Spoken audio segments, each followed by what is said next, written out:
This program features live coverage of an African safari and may include animal kills and carcasses. Viewer discretion is advised.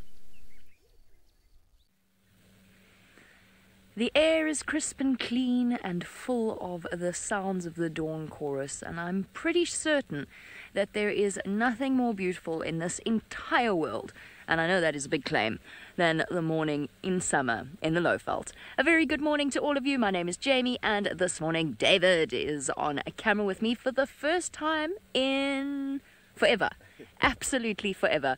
And we are about to take you on a live safari through two different African countries, here on Djuma in the Sabi Sands in South Africa, and across with Steve in the Masai Mara in Kenya, where I've just spent the last year and a half of my life and just returned to the Lowveld yesterday. Well, at least to Djuma yesterday. Remember, because this is a live safari, hashtag SafariLive on Twitter is how you can get hold of us. Alternatively, you can send through a comment or a question on the YouTube chat, or the YouTubes, as it's affectionately known by those of us who are technologically challenged. Let me tell you about my morning. So this morning, because Brent and I live separately to the main camp and where all the vehicles are, this morning we're trundling along in the darkness, as you do before your morning coffee, waking ourselves up. And guess who we saw? I did say I really wanted to see him, and I did. Preferably not under those circumstances. There's a Daker on our left. We're driving, not fast, but we're driving. I mean, we're aiming for the cup of tea in the morning. And Hosanna shot out almost under our wheels. I mean, Brent slammed on the brakes. He was fine, but he scared the living daylights out of us. We're wide awake after that. He was using us as a distraction to go hunting. Hosanna's a leopard, for those of you that don't know. And it was truly heart-stopping. So, I'm going to go search for Hosanna, potentially. Alternatively, I'm going to go look for hyena dens. Let's go across to Steve in the Masai Mara.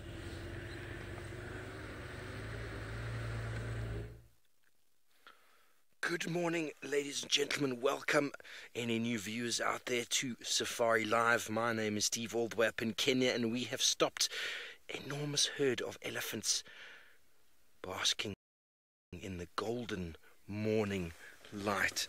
Good morning, everybody. My name is Steve. I'm joined by Archie on camera, and just look at this. Look at this place. This is just magical. Welcome. This is your first time joining us. You are most welcome. Please feel free to drop any questions you might have at hashtag SafariLive. You could be in that balloon if you come through here next time. There are people up there enjoying the view. Or also drop your questions on the YouTube chat stream. If you would like your name to be on the screen and your questions answered, to try and keep your questions relevant to the topics at hand. And also, if you use @FC, meaning final control, the ladies in final control will get your questions much quicker, and then if you just post any comments there, and they'll be able to put your comments and questions through. This is interactive. Welcome. We are in the Mara Triangle. That was a beautiful scene of the elephant. We are in the midst of the migration. There are still thousands and thousands of wildebeest along the plains, and I was just chatting with a gentleman before we came into the park, and he explained that he has never seen the wildebeest like this in October. Absolutely splendid. Archie, there's a beautiful scene over there. There's another elephant underneath a tree there. The light is perfect. Further to the back there, it's your 3 o'clock. Carol, there is no better way. As Jamie said on her segment on the Today Show, there's a medicine unto their own. Very special and very peaceful. I'm going to, in a moment, try and move up and get these elephants back in shot for you, because, well, they were all bunched together in a really large group, and they've moved just across the road. They haven't gone very far, and when elephants do hang out together in a group like that, really close-knit, squashed together, sometimes means something's going on with regards to maybe potentially a baby on the way, something like that. And sure, if we were able to witness that today, that would just be the be-all and end-all of the coolest thing ever seen. Here comes some bulls making their way across the plain to join in this herd. There's definitely some excitement going on with the herd. I'm not quite sure what. far as the eye can see is wilderness and wide open spaces, and we have the luxury to be able to explore this area this morning. So if you have any ideas or any things you'd like to see, drop it in on the YouTube stream or on #SafariLive. We are going to bumble along and maybe stick to the escarpment road, follow the road just below the escarpment, see if we can find the herds of wildebeest and maybe a lion or two moving through the landscape. We were nearly lucky last night to be able to see a lion chasing wildebeest. Unfortunately, we were all closed up because of the rain. But Debbie, it is a beautiful sunrise indeed. Beautiful morning up here in the Mara. 16 degrees Celsius, 61 degrees Fahrenheit, and we are blessed to be surrounded by the giants of the African wilderness. Look at those tusks. Bull elephants often separated from the herd. There's lots of nonsense that goes on in a herd that the guys don't want to be a part of. So you'll often find them on their own.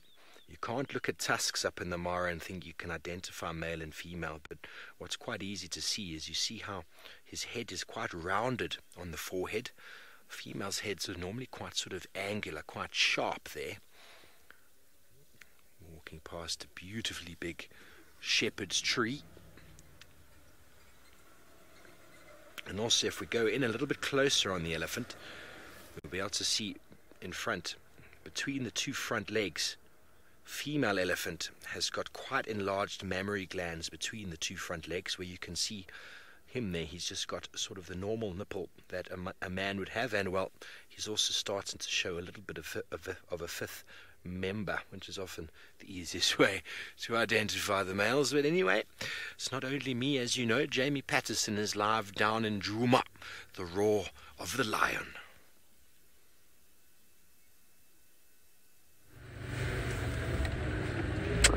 I actually heard roars of the lion a little bit earlier, not far away from camp.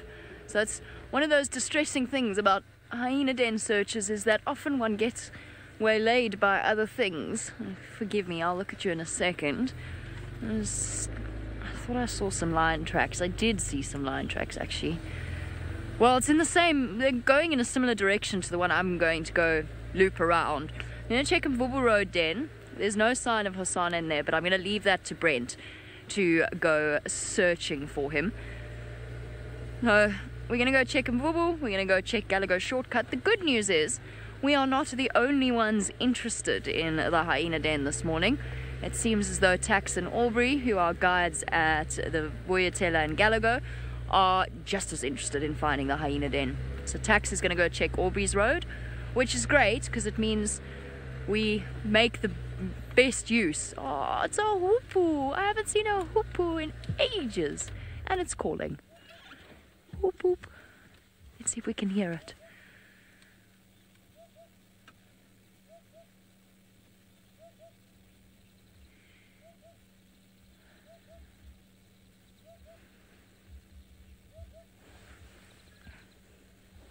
Oh, goodbye. Right. 10 points for whoever can figure out why a hoopoe is called a hoopoe. Not a difficult one. You do get them in the Mara, but you hardly ever see them. I think we saw most of them around the Talek region. Whoop whoop. Whoop whoop. I love them. They're beautiful little birds. And they call, well, quite simply how they got their name. Whoop whoop. What was that? Oh, I was talking about making the best use of the morning time. Hyenas at den sites tend to be active here first thing in the morning. It gets hot much faster here at this time of year than it does in the Mara. So while the hyenas of the Mara might have been active till about 9 o'clock in the morning, the same cannot be said of the hyenas of Djuma in my experience. So we're going to go make the use of the first morning light. We'll probably bump into some lions along the way. I'll just pretend I can't see them. No, I won't.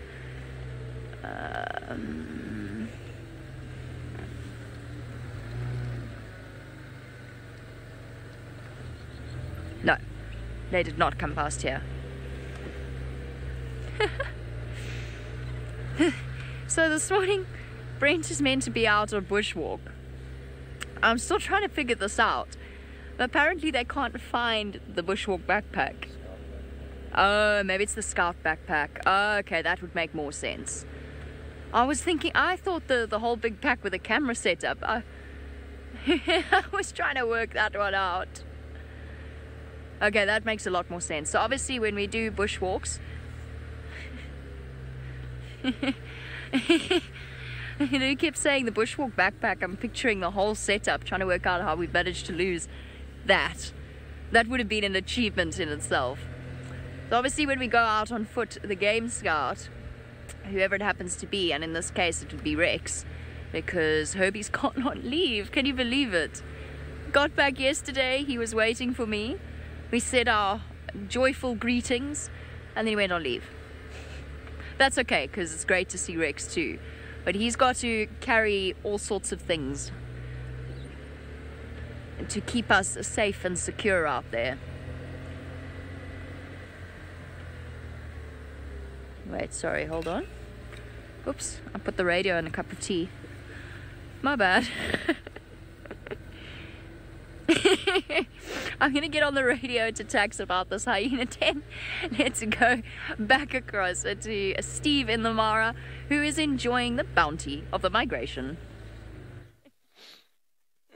Well, ladies and gentlemen, many people come to the Mara, Masai Mara and the Mara Triangle for the spectacle that is the migration. And the migration essentially is the movement of enormous herds of wildebeest and enormous herds of zebra. 1.3 million wildebeest, they reckon, and about 600,000 zebra make the perilous journey from Serengeti in the south, where most of the wildebeest have their youngsters, and then they bring them along on a journey of a lifetime. 1,800-mile journey at the end of the day. But we've had some late rains, and so the migration is still in full swing up here in the Mara. And, well, the wildebeest numbers are unbelievable. And honestly, with all of this meat all over the place, you can imagine there are lions aplenty and hyena aplenty on the open plains, with thousands of vultures as well. So we're going to spend the morning going over exactly what is going on here and how this is all working. It's marvelous to see two groups feeding together. The zebra feed on the taller grass, being able to crop it quite low, and the wildebeest like to feed on the grass that the zebra have cropped quite low. So it's a nice facilitative sort of function.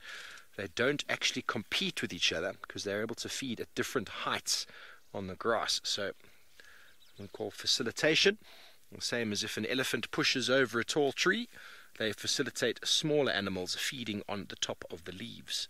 So it's all important how these things interact in the ecosystem. We had a bit of rain yesterday, so there's some areas that might not be too accessible because the soil in these areas is very, very rich in clay and very, very waterlogged at times. That zebra has obviously had a bit of an itch on its bottom, and look at the face it pulls when it finds the itch. Oh, that's nice, right there. Oh, yes. So trees don't only provide shade, that being a dead tree, they also provide a very good, oh, that looks good, also provide a very good rubbing post. Rebecca, you would like to know when zebras drop their foals. Well, unlike the wildebeest got a very unique habit of dropping their foals within, or their calves within a 3-week window. The zebras can drop them throughout the year. There's no set sort of time, but there definitely is a peak that they try and drop their youngsters before the rains, or during the rains, so that there's lots of food for the adults to feed on. But they don't have the same strategy that the wildebeest do, flooding the market with thousands upon thousands of babies. The zebra, being in smaller family units all the time with the stallion and his mares, will have offspring whenever they come into estrus. So that's not a set peak, but they will try, if they can, to drop them in the right time, but there's no real control over that. But the stripes that you see in the zebra's coloration, if we can find a youngster amongst this herd, you'll see that they actually disappear. They fade into mum's body, and they are very hard to find for the predators. So they've got a very good strategy of being able to melt into the herd, and so less detected by the predators. That is their strategy, whereas the wildebeest numbers, they drop all of the babies at the same time, and the way that they are able to survive is they get lost in the mass of just thousands and thousands of individuals of the same size. And the uniqueness of the wildebeest breeding is that the babies drop on the floor and within 15 to 20 minutes are able to run and keep up with the herd. And those that cannot, well, they get picked off and eaten and left behind. It is a very cruel world, but that is survival of the fittest. If you've never heard or understood clearly what the word survival of the fittest means, not only the biggest and strongest, but the successful reproduction of the biggest and strongest. If you're the biggest and strongest, but you can't have any successful offspring, well, your genetics will die with you. That is the way it works. Very peaceful, isn't it? Let's see if we can find some lions and show you how chaotic it can get when the herd gets spooked. There, you never see them fighting. If there's any sort of competition, it is specifically between the wildebeest males or the zebra stallions as they compete for ladies. This is a nice arena where all the zebra come together, and young stallions who are looking to maybe acquire a few females will compete with stallions and try and win their daughters off of them. So there's some competition between them. It can get quite vicious, and zebra stallions are well known to kill young stallions, young boys. It is quite common, but invariably, you know, stallions that have young females, young daughters, you know, they relinquish them after a good little bit of argy-bargy with another male, and that male will start with one and get up to maybe 6 or 7 females in his harem, which he will then look after for his life. He will defend them against all odds, even turning. So you might hear a truck driving past. We are open to other vehicles. There are trucks, there are balloons with trucks, there are other game drive vehicles all moving through the system, having a look at these animals. As you see one in front of us there, comes from a lodge just up the mountain from where we are as well. But we're going to move on. This is only just a taste of what is in store for you this morning. And we're going to carry on. Very different strategies out here for fighting animals than Jamie has down on the Mara. We just look in the distance. She has to put her nose on the ground and actually track to see if she can find that beautiful young leopard.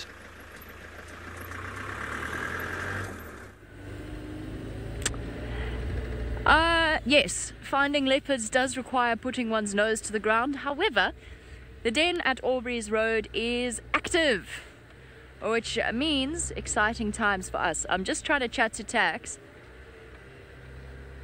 I'm just trying to listen to the game drive radio to see if Tax is okay with 2 vehicles or if he thinks it's just one vehicle at a time for now at the den site.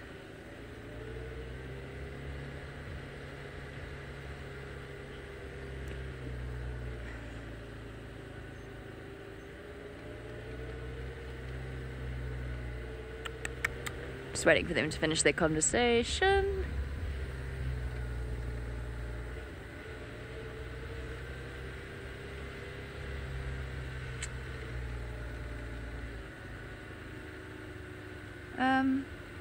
I assume this might be the road in.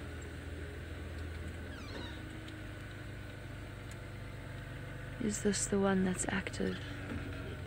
You do see a vehicle. Okay, awesome. Tax, would you be happy for me to join you, or do you want me to stand by?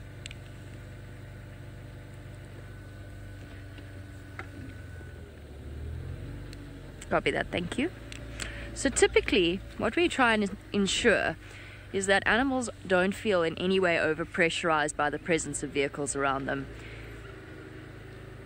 So, what that means is that at a den sighting, like a hyena den sighting, it's either between 1 or 2 vehicles. And it's up to the guide who's at the sighting to make that call. So if there's tiny cubs who are very nervous, obviously then it will be a 1 vehicle sighting. That's why I was calling Taxon. If the guide then determines, no, this is okay, the animals are relaxed, then you can move 2 vehicles in, which is what we're doing now. So we're just going to go slowly. We know how relaxed the Djuma clan are, but you never know. I haven't been around them for a while. So excited. You guys are going to have to help me out with IDs until I've had a chance to relearn them. I think all my previous Djuma clan knowledge has been pushed out by North clan. Well, not all of it. Come on, Corky. You got to be there. You've got to be there. There, I see lots of them. So I played absolutely no role in finding this den. It was a combination of the efforts of Taylor and then Tax this morning.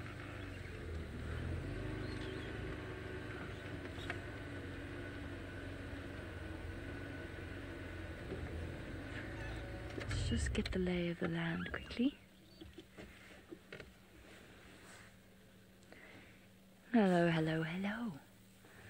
Look at what we've got here.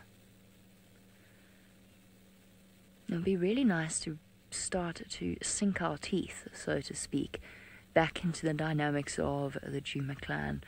They haven't been around for a very long time. Well, at least I haven't been around for a very long time. They've been intermittent, backwards and forwards from other areas. It's nice to pop in. I'm not quite at the entrance to the den, but because there's 2 vehicles here, I'm not going to push it yet. We'll just wait patiently. Hello, girl. Are you going to bring your beautiful babies out to meet me? She's really not fussed. Oh, back to sleep. Oh, wonderful.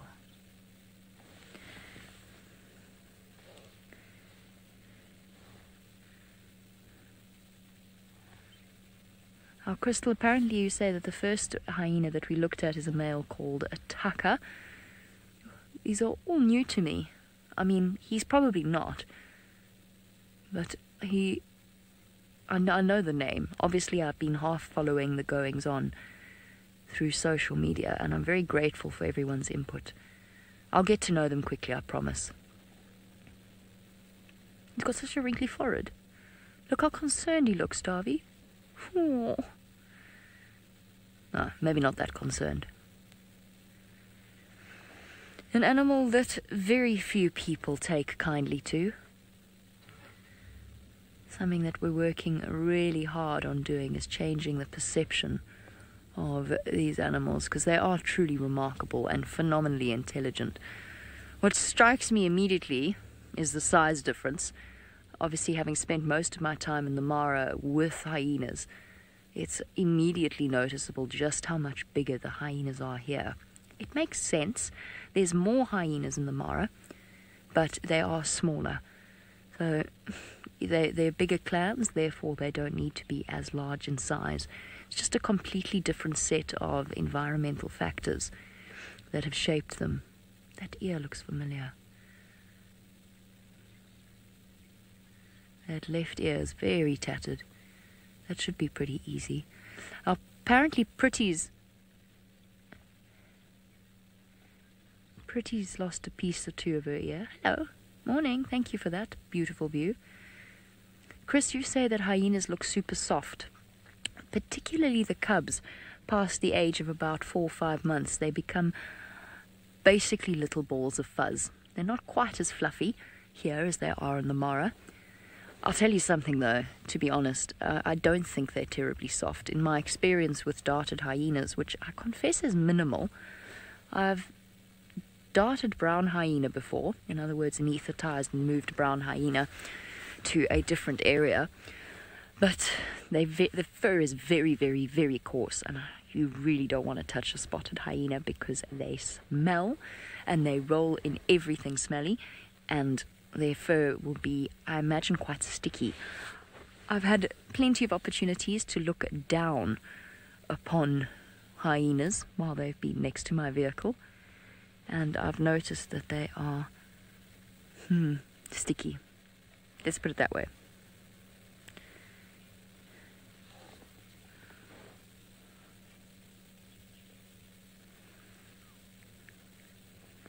Octogirly, I'm thrilled to hear that. Octogirly says that their opinions or feelings on hyenas have turned a complete 180 as a result of the time spent with the hyenas and our enthusiasm for them. There's not a single guide within the Wild Earth team that I know of that doesn't like hyenas. Endear themselves to you in the most phenomenal way. These cubs are going to come out, I'm certain. I mean, Corky's here. Please, girl. Please, please, please. Be so nice. For those of you that are new to SafariLive, and I'm sorry for our regular viewers because I'm going to do the talk on hyenas. You know, the talk. We all have to sit down and have the talk every now and again, and I do it on a relatively regular basis because I feel like they have... No. Lou says no, we're not allowed to give you the talk yet. We have to delay the talk so that you can finally say good morning to Brent.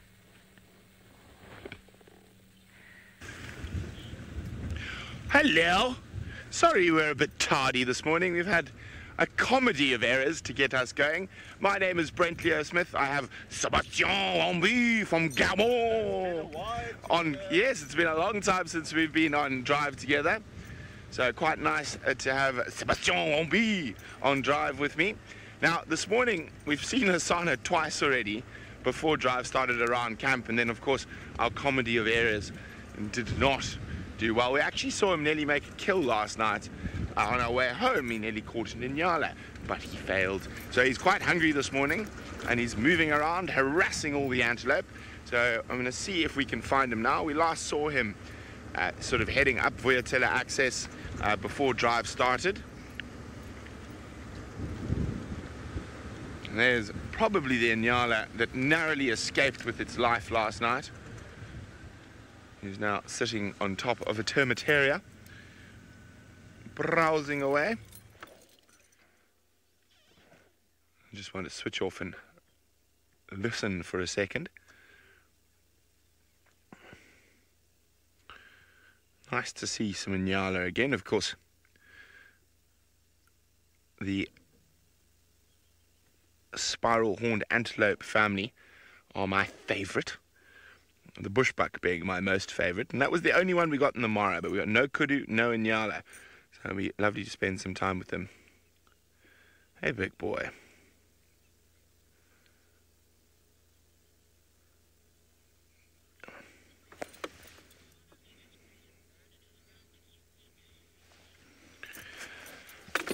Okay, let's go find Hosana, who Debbie says makes his presence known in his own unique, silly way. Well, he is a young male leopard. They can be quite goofy.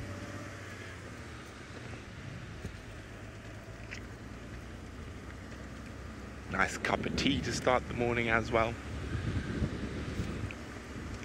Okay, so the last place we saw him was heading up here. So we're going to check round towards Gallagher Pan. I think he might have headed in that direction. So he went into this block here, just above the tent. Now, of course, there's so many Hosana tracks everywhere. Let's have a quick look. Maybe he's lounging at the tent. He's not. But in the meantime, let's go all the way a few thousand kilometers to the north, back to Steve in the Mara. Yes, well, you're back with us up in the Mara Triangle, and well, we decided to change our route slightly. We're going to go and check the Mara River, see if there's any action going on, and then from there, if there's nothing going on, we're going to head back towards an area where we had some cheetah yesterday or last night. That would be super cool to see. So come with us, jump on board. Don't forget, this is interactive. We'd love to hear from you. Along the way here, folks, there could be anything. There could be anything. We had a very naughty baboon just over here yesterday, so there could be anything along the way. Lions, leopard could be sneaking around inside the thickets, left and right. Buffalo. We went through a large herd of wildebeest there, and now it's suddenly just got quiet again. But further on, we'll be re-entering a huge section of the herd. And we'll quickly check the river, because what happens is every now and again, and we don't know when it's going to happen, the wildebeest and zebra start to cross again, And at these crossings, there's 15 to 30, 40 crocodiles, and all they're doing is just eating large mammals. We were fortunate last week to see some zebra crossing, and well, one of them fell victim to 36 giants of the deep, and well, he didn't go very far. But the rains are a bit late, the migration's a bit late, and so it might not happen anytime soon. A lot of the animals normally have left already by this time of year, so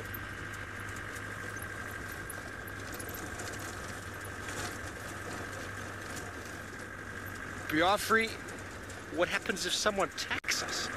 Well, animals don't invariably jump on this car, thankfully. This continent has evolved with humans. The two upright standing human has evolved. The animals are quite afraid of us if they see us on foot in the daytime. On the vehicle, they don't quite know what this thing is. It smells of fuel, it's green, it makes a noise, and over a period of time, over many, many, many years, they've gotten used to this thing that just follows them around like a big old tree. They kind of stay away from it. Every now and again, you might get a lion come up and sniff the car, and some places in the Serengeti in here, people allow cheetah to jump on the roof. I don't think that's right. You should be like, no, cheetah, get off. But the cheetah aren't doing it to be aggressive. They're doing it because they're trying to see far in the distance. But animals don't invariably attack. We learn how to read behavior. And if an animal, for example, elephants and buffalo are the ones you need to worry out for, if they start showing negative signs, you know, then you need to be aware of that and move away. And it's all about sensitivity. And it takes a lot of years of practice to get to that sort of stage where you know exactly what's going on with animals.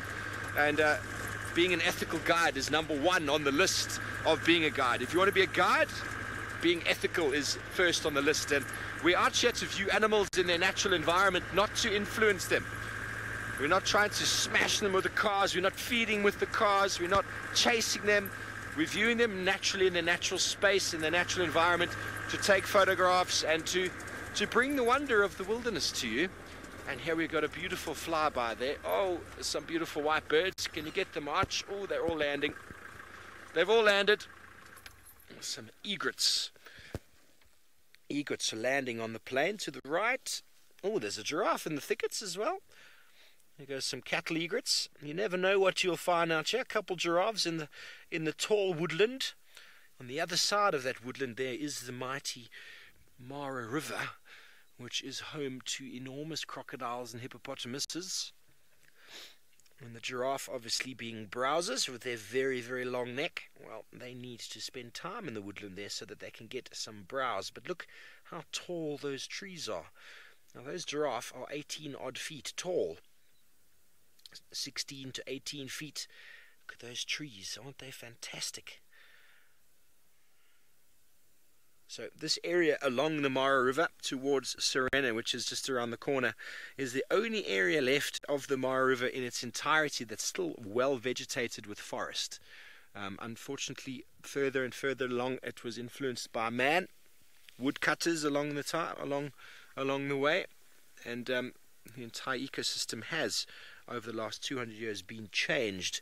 And there we've got a sacred ibis, named sacred ibis by the Egyptians because they land on floodplains, and they arrived at the same time as the floodwaters of the Nile River in Egypt, which heralded great harvest and great sort of wealth and health and vitality. So these birds, which probing into the mud, are looking for aquatic worms and all sorts of insects.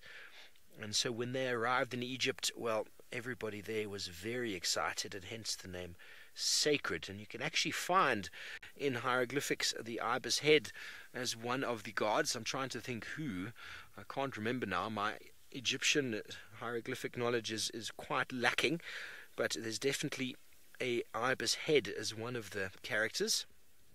I'm sure someone out there would know. Who knows about Egypt and the ibis head? Send it through, #SafariLive, or drop it on the YouTube chat stream. I'm trying to think. I should know the name. I've slipped my head now. I will have to do some more research. But here they go. Very easily identified by the black and white plumage and that very long recurved beak. Perfect Okay, well, it seems like Jamie Patterson, who has moved from the Masai Mara, where she specialized in hyena, is down in Djuma doing a little bit of the same. We just saw the briefest glimpse of a little head. Just hold on one. There you go, there you go. Hello, little one. Morning. Oh, it's okay. It's okay. Out you come. They go through this stage where they become a lot more aware of the world around them. Initially, when they're tiny, they are completely relaxed around vehicles because they just don't register that there's something going on. In this situation, the cub's a little bit older. Looking at those ears, I'd say about, 4 weeks? Also, oh, it's okay. You can come out. I know the big wide world is very scary. It's very scary, but look, your mom's completely relaxed. This must be most likely one of Corky's, but I'm not 100% sure. This is good news, because to me, there's multiple sets of cubs in this den, just watching the behavior of the other females. Come on, you can do it. You can do it, little one.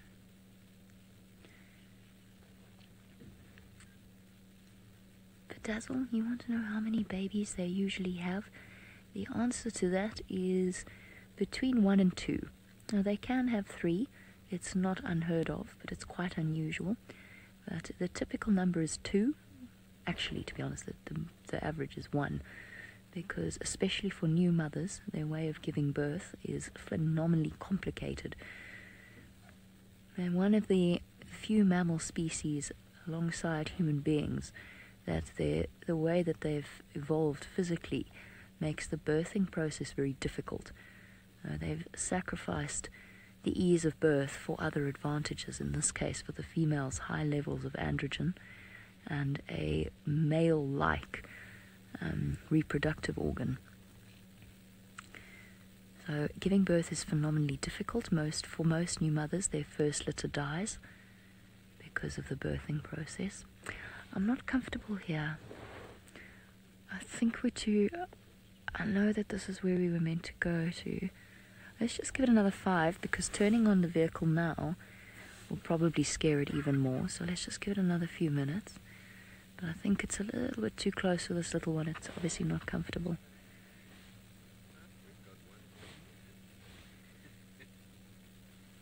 I'll move in a little bit. But for now, let's just settle here. Oh, it's okay, girl. Ah, Viara, you want to know, since hyenas are such good hunters, why do they steal so much food? All the better to eat, I suppose. It's just opportunism. All animals are opportunists, all predators are opportunists. Some of the most prolific scavengers out here are male lions, because nothing, bless you, nothing can stop them when it comes to looking for food. But it depends on where you are. So in the Mara, about 95% of the hyena's food will be caught by themselves. Whereas in Djuma, with a high concentration of lions and a lot less food around, they are more likely to scavenge. It's just a question of survival. And hunting here is a little bit harder. They don't have the same numbers, especially not the Djuma clan. You have got a phenomenal bald patch over your eye. Hey, Patchy. Oh, and we're gone again.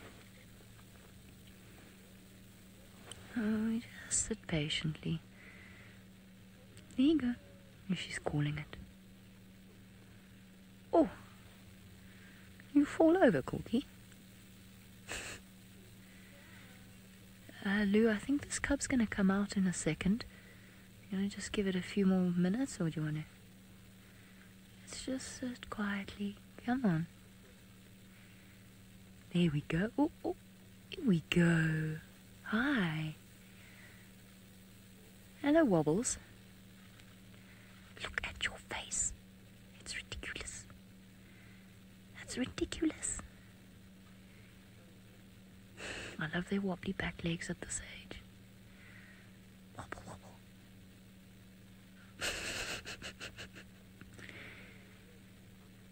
Here's your morning dose of cuteness. Are you adorable? Yeah, you're adorable. You're gonna go eat Mum's foot. It's okay. It's alright.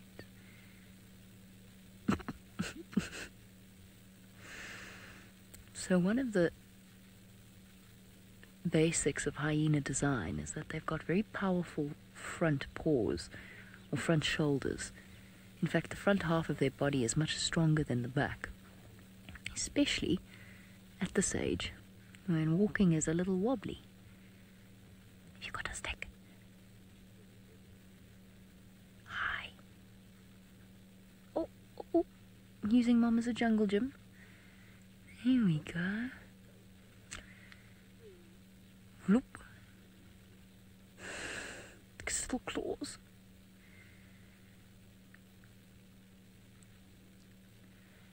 And perfect. Oh, which one's better? Which one's better, Which one's got better milk? Oh, an audience. An audience for an intimate moment. Oh, poor Mom.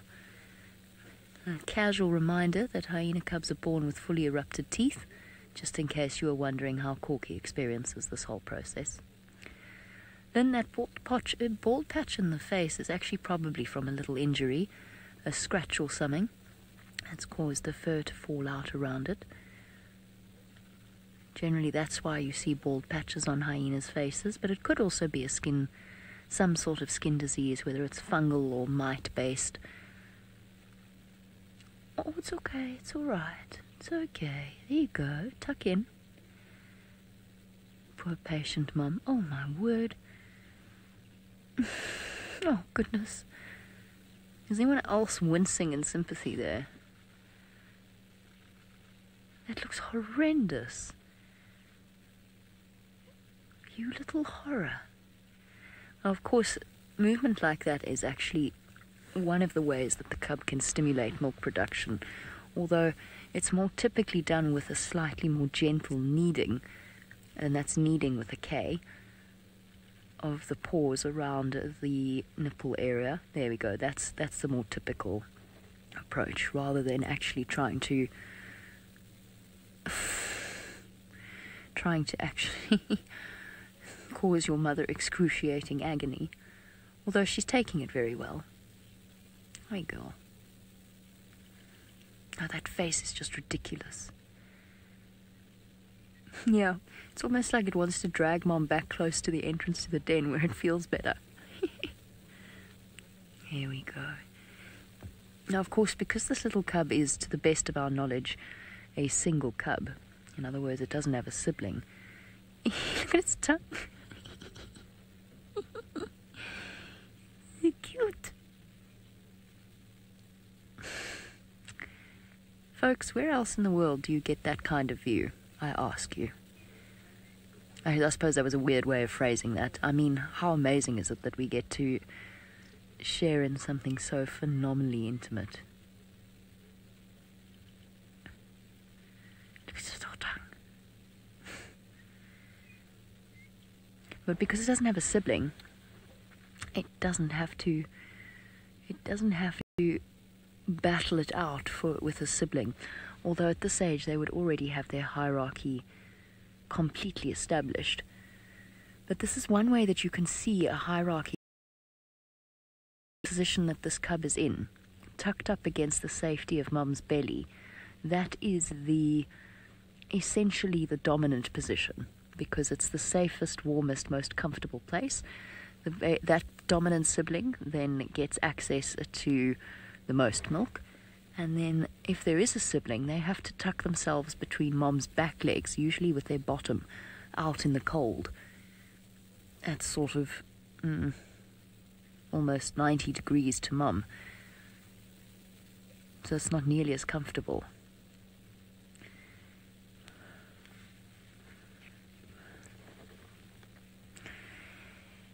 Chitty Chatty Meg, you want to know where is Corky in the dominance hierarchy these days? Well, I don't know if I'm the best placed person to answer that, actually. As far as I know, she was very high up.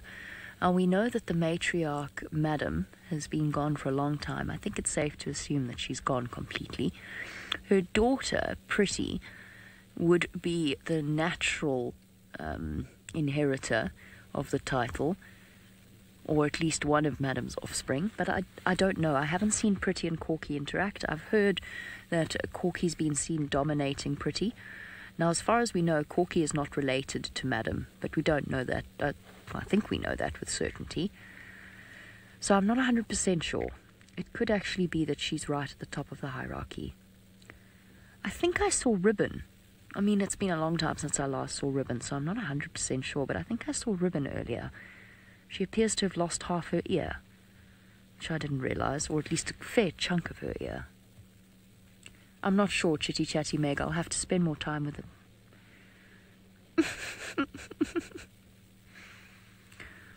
Okay, well, this one squirms into a comfortable spot, tiny little thing that it is. Let's go join Brent in his search for the not-so-little chief.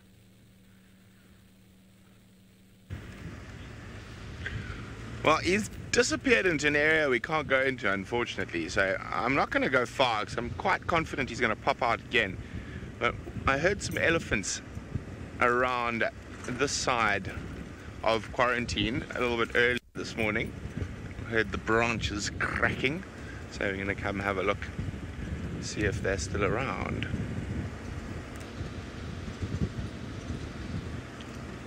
A lot of elephants around yesterday. I must have seen over 100 in my wanderings. Ah, there we go. There's a teenager. I'm sure I heard more than just a little bull. Hello, Trouble. What are you gonna do? Shake your head at me. Don't make me scold you now. You just keep munching on. What are you munching on, Dicrostachus? Hello, little boy.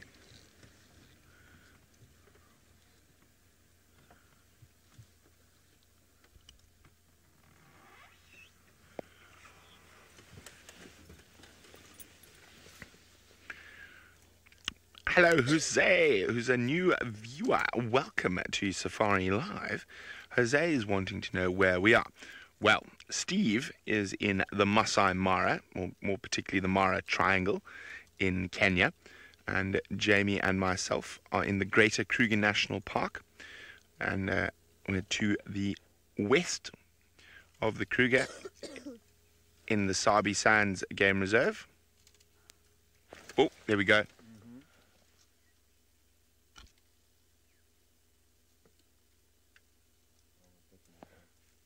Heard a kudu alarm. That might not be a sign. Sorry, Mr. Elephant, we're going to go find a cat. Something is shouting at a cat up ahead. Bye, we'll see you later. Well, maybe Osana did a sneaky and came around this way. And I can hear kudu barking up ahead, so I'm just going to get a little bit closer, and then I'm going to switch off and listen again.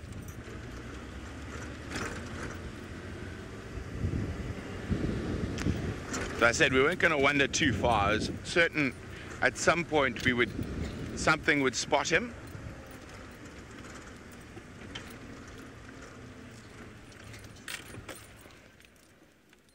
Let's listen again quickly.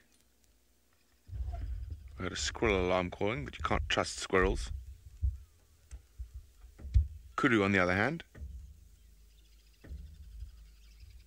2 squirrels alarming. Now, can you trust 2 squirrels?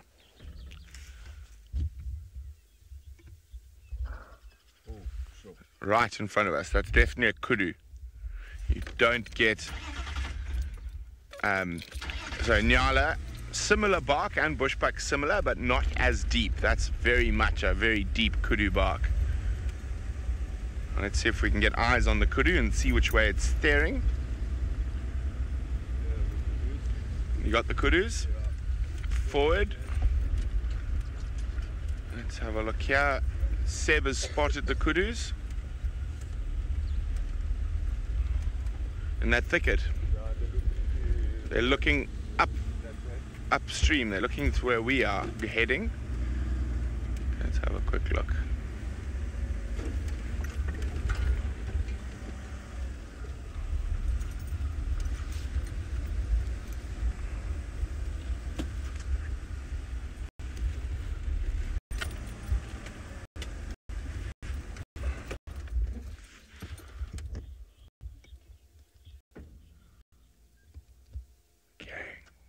Well, we're not sure whether it's Hosanna or possibly those mangy lions. Could easily be either. But while I scour the area, let's send you across. Oh no, you're not going to Steve and the Mara anymore. You're staying with us. There's an impala as well.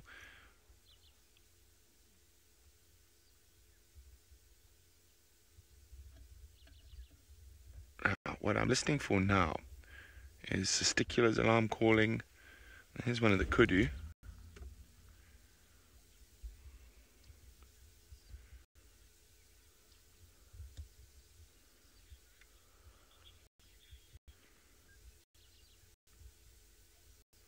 Wonder what she spotted kudus. Okay, I'm going to have a quick walk in this area. While I do that, let's send you back to Jamie at the hyena den. Okay, so I might be taking sneaky pictures of hyenas. Not sneaky pictures, I'm just taking pictures of hyenas. Little one just got up a little bit. Got a bit of a fright as one of the other vehicles started up. Oopsie. Oh dear. Oh dear. All these sounds. Big wide world. It's okay, little one. I'm trying to decide what this thing looks like with the bald patch around its face. It's hilarious. I love it. It reminds me of something and I can't quite think what it is. Oh, look at it. There you go. There you go. All is well. All is well. Well, don't be so frightened. It'll get used to vehicles very quickly, as we know. There you go. Breakfast. Straight back.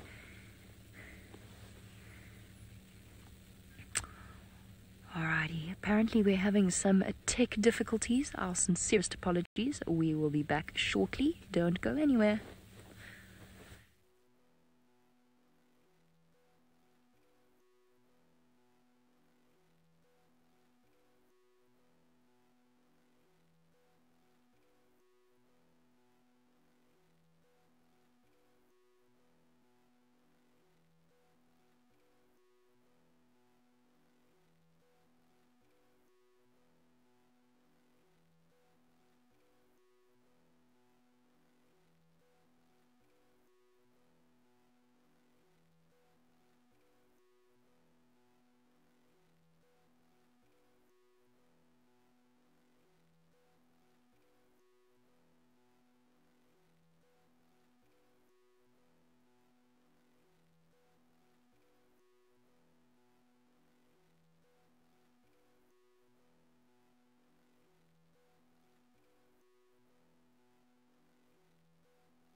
And we are back up and running, and we do sincerely apologize for the intermittent break in our... What's the word I'm looking for? Broadcast. Thank you, Darby. Our broadcast. We are back up and running once again. We just had a few problems with our internet. Happens out here in the sticks, as they might say. So the moment that we have all feared has come to pass. Corky's rolled over. And of course, since Corky has rolled over, that means that she took her nipples with her, and the cub is currently on the other side. Yes, thank you very much, Lou. Lou has given me the go-ahead for the talk, since we are here and we can't see the baby anymore. Just quickly, to clarify, I don't want to move around. There's only really this place to see. I don't want to create a road around this den. This is the only road in and out, and I don't think it's necessary. I think we'll just scare the cub back into the hole. And we've got to slowly but softly get it used to vehicles. Right, the talk. Hyenas scavenging, hunting, and generally being viewed as awful creatures. The truth is that they're really not. Obviously they have a bad reputation, and it's very easy to see why. I think they're beautiful, but I think that most people don't perceive them that way. I think it's the sloping back in particular. The way that they walk gives them a very sinister aspect if you're inclined in that direction. It's not just portrayal in recent times. A lot of different cultures have viewed hyenas with a certain degree of suspicion, often associating them with negative supernatural forces, which is unfortunate because, in truth, they're wild animals just like any other. And we anthropomorphize a lot on SafariLive. We can't help it. It's the way that we do things. We're human as well. And I don't think there's necessarily a bad thing. It's not a bad thing to anthropomorphize to a certain degree, but it is a bad thing if you start imposing human morals on animals that don't work that way. They don't know good from bad. So for a hyena to steal from a leopard, it's not thinking, oh, there's a free meal. I quite want that, and I don't care about the leopard. It's just instinct. They've got to eat as well. So they're incredibly intelligent. They're probably the most, in fact, definitely, let's not split hairs. They are definitely the most intelligent predator out here. They're problem solvers by nature, and their social structure mimics that of, it's the most complex in the African kingdom in terms of predators, and it mimics that of certain primate species like baboons. Not quite mimics, but it's very similar to, which is phenomenal, because it means that two very separate species filling a very different ecological niche have evolved quite a similar social structure. And in a way, it is not all that dissimilar to quite a few human historical cultures as well. Well, except of course that the females sit at the top of the pile, which would be historically quite rare. But you have queens. But it is basically a system where hierarchy is enforced, and privilege is inherited by birth, and rank is inherited by birth. So a female that gives birth, her cubs will inherit her rank. They'll sit just below her in the hierarchy. That's why I find them so fascinating. First of all, I don't think we know nearly everything there is to know about them. We've got a long way to go before we do. They're also vastly different depending upon where you are. I think I'm going to see things here back on Djuma that we would never have seen in the Mara, just in the same way we saw things in the Mara that we wouldn't see on Djuma. Much bigger clans in the Masai Mara. You're not that ugly. Remember when James thought you were hideous? He called you all sorts of names, didn't he, Corky? In fact, unless my memory doesn't serve me,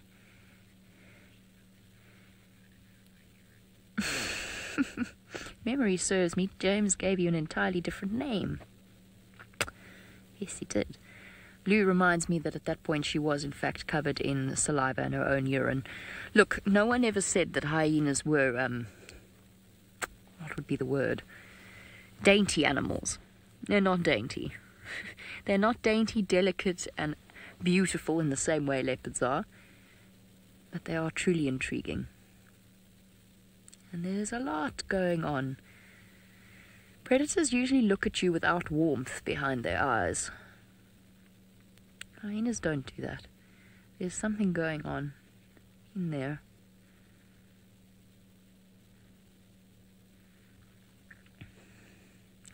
There are, of course, exceptions to every rule, and everything that I just said about predators goes out of the window when we talk about little Hosanna.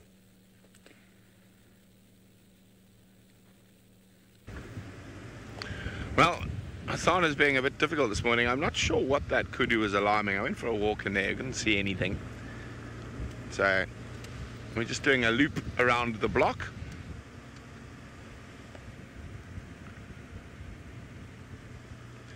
Interestingly enough, as I was leaving the Mara a couple of weeks ago, the European bee-eaters were arriving. So when did I leave the Mara? 22nd or 24th, I can't remember, of last month. Well, around the 20th. And the European bee-eaters were on their way through. So what's the date today, Seb? Do you know? The 10th. So I reckon 12 days we should start getting European bee-eaters again, which would be quite nice. The carmines, of course, don't migrate nearly as far, but they should be arriving in the next month or so as well.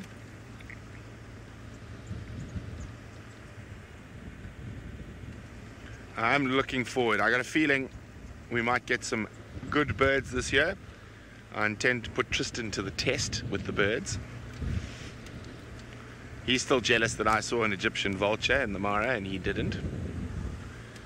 And of course, he claims to have seen a golden pipit when he was at Sibambili. I just think it was a yellow-throated longclaw. Don't tell him I said that, though. No, I'm only teasing, of course. It was a golden pipit. Maybe we'll get something nice like a golden pipit, or I think we might even get... I'm still waiting. I'm always convinced we're going to see one of the slightly rarer cuckoo species. Especially in dry years, strange things happen. Yes, of course, I forgot that we saw corncrake live as well here in the Sabi Sands, which is a really good bird for the Sabi Sands. I must have seen about 400 in the Mara, though, during the wet season. Much more common up there. Of course, because they prefer wetter areas.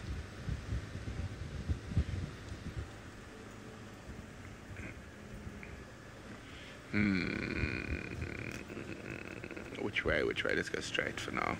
And they'll come back along the western edge of quarantine.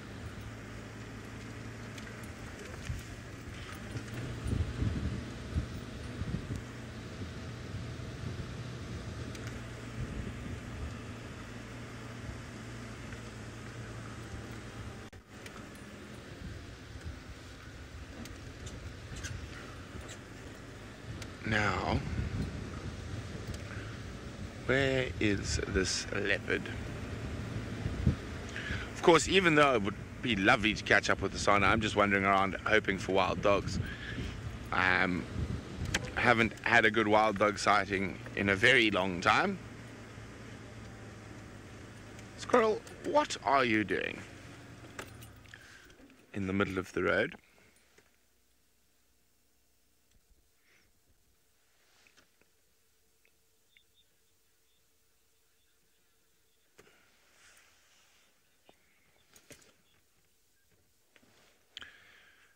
Off it goes.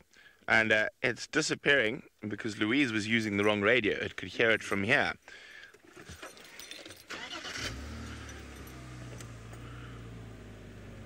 Louise was talking to someone else, but actually talking to me there.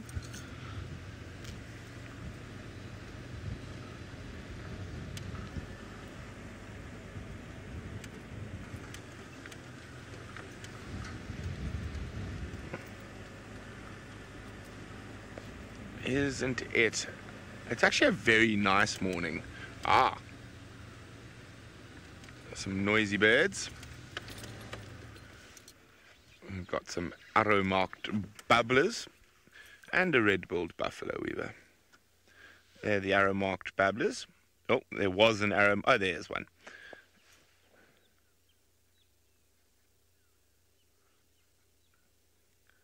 Not babbling too much this morning.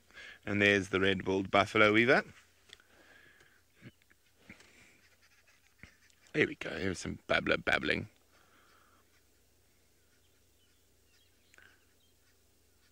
I think I'm going to sit on this ridge and listen for a little bit. Hopefully we get some more alarm calls and we can go find the little prince. In the meantime, over to the Mara. Sorry about the link there, folks. We're trying to show you some lovely vultures, but we've moved on to go and check the crossing to see if anything's happening. And here we have got a beautiful topi standing majestically on his termite mound, looking very, very, very regal and very beautiful. That is their behavior, and the males will stand like that in the morning, and the other males will see how big they are, and the ladies, if they're interested, well, they'll come a little bit closer for him to court them. Isn't he beautiful? He's even got a little bit of grass stuck to his head, because what these animals do is they practice something known as self-adornment, where they'll actually rub their heads in the mud so as to make the horns look much thicker and broader. And quite often you can get branches and grasses and things stuck to them and makes them look a lot more strong and buff. But talking about buff and strong, if Archie pans out a little bit and goes a little bit left, you'll see that someone else is poking their head out of the bushes there. And there is indeed a big buffalo bull. As big as they get, indeed. Look at that. Often gives you that look with a bit of grass stuck in the mouth. An old Duggar boy, meaning an old bachelor bull, who's given up his time in the herd, given up the argy-bargy with the other males that might be around and competing for the females. He's just on his own, maybe with a few friends hanging around. They are very, very cool to see, but always very, very watchful. You got to be careful of them on foot. Old grumpy boys. Nice to see these two individuals, the topi and the buffalo, African or Cape buffalo, and the topi out here doing their thing. Well, we're just around the corner from where the one crossing we wanted to check is. I'm going to go see. We don't see large herds of animals accumulating towards it, so I don't think there's anything happening in the way of a crossing this morning, but it was worth coming to have a look, and then we'll make our way back towards sort of the south to see if we can find a cheetah or some lion. But it seems like Brent has found a nocturnal bird in the middle of the day.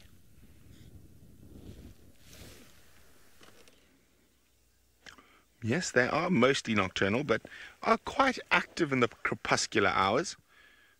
And they always look angry. It is a little pearl-spotted owlet. Now, if he turns his head for us, there we go. Well, you can't really see it properly because he's fluffed up. And they've got fake eyes on the back of their head as a deterrent to potential predators.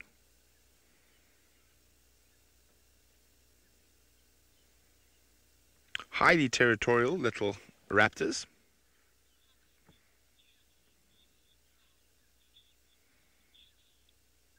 Chenny says, wow, what a beautiful little bird. Indeed, it is a stunning little bird. I think he's quite brave to be sitting out in the open like that. The fork-tailed drongos will find him shortly and start harassing him. Now you, don't look so grumpy with me.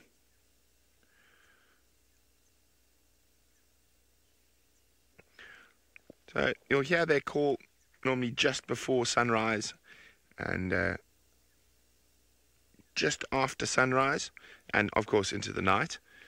Very, very distinct call. I'm not going to do it while we're close to him because he'll get upset and think there's potential competition around. As I said, they're very, very territorial.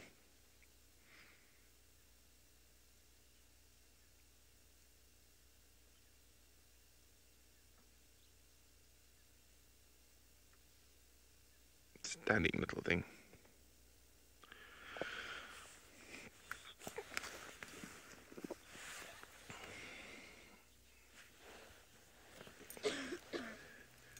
Connie would like to know, Do the birds know they have fake eyes at the back of their head? Connie, I would probably say not. And there's an evolutionary adaptation. There we go, you can see them there as he turned his head. There we go, you can see them nicely now. It's an even grumpier owl on the back of his head.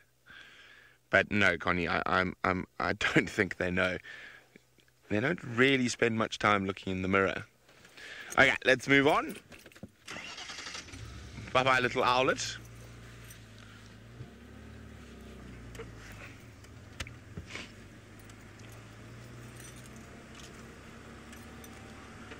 Okay, well, I continue my search around quarantine for Hassana. Let's send you back to the Juma clan with Jamie. One member of the Juma clan. Well, two, if we count. Two, 1.5, 1.25, 1.12 at this point. And Corky's still here, Cub is still suckling. We'll sit it out for a bit longer. I'm not, as I said, going to move. I'm starting to rethink my theory that there might be more than one cub at this den. The females were around, but I don't know. I'll have to get a proper look at them at some point to see if any of them are lactating.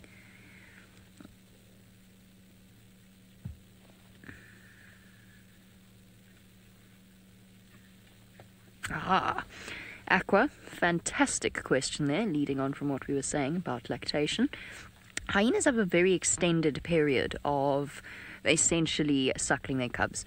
So for 1.5 years, sometimes even 2 years, the cubs are reliant on their milk.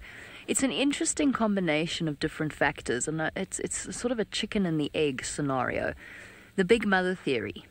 In other words, the high male hormone levels in the females allow them to be big and strong and dominant and to get as much food as possible, thereby enabling them to produce really good quality milk for an extended period of time. And the interesting thing is that hyena cubs, up until about 2 years old, they haven't developed the jaw strength that adult hyenas have. It takes them a long time to reach that bone-crushing potential. So it means that they are reliant on their mother's milk for a long period of time. And you see what I mean about chicken and egg. Now, when the cubs are little, and what we learned from Waffles, which was an unprecedented opportunity, we've never ever spent time with a female with a cub that young. Well, I certainly never have in my entire life out here. The mother is there almost constantly. She'll leave the den only to go and feed and drink, but otherwise she is with the cub and suckling every couple of hours, because much like puppies and kittens, or babies, their tummies are small, but they need lots of little drinks, lots of little feeding sessions. Then as they get older, those feeding sessions get sort of further apart, but go on for longer because their tummies are bigger. So while they do consume more milk, they can go for longer periods without. So it'll get to the point when this cub is about 2 months old or so, where Corky will probably only come back to this den twice a day, in the morning and in the evening. Oh, look, I mean, she might stay all night if she's eaten and she's full, and spend all her time with the little one. But I think hyena mothers, much like all mothers, need a little bit of space to themselves as well, especially with those sharp teeth exploring the world around them, usually starting with mom's ears. It's nice to have a little bit of space from the babies every now and again. They don't go far, though. I think they're always around the den at any one point in time. Now, since Corky, for the moment, is not showing any signs of rolling over, we'll sit it out patiently. And while we do that, so that you don't get bored, off you go to Steve in the Mara with a very large antelope. Well, thank you, Jamie. We are indeed with Eland, a small bachelor group. There are 4 of them here in total. The largest antelope species in the world can get up to over 2,000 pounds. These bachelors are hanging out together. They haven't quite yet sorted out a breeding herd or a group of ladies for themselves. So better than hanging out on their own, they'll hang out as a group and compete and fight with each other. Look how big they are. That one's missing the end of his tail. The poor fellow. What's interesting is they can jump a 12-foot fence easily. Absolute ease. Enormous feet. Those horns for fighting are quite thick set and a little bit shorter than the females because of the wear and tear that goes down when they fight. Enormous heavy weights. Look at those shoulder muscles. And they're slowly heading down towards the river.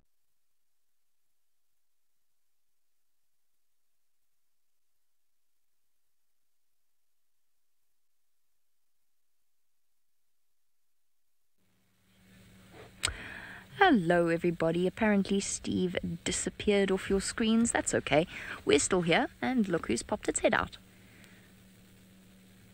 Are we done? Are we done now? You're gonna get some love from Mum. Oh.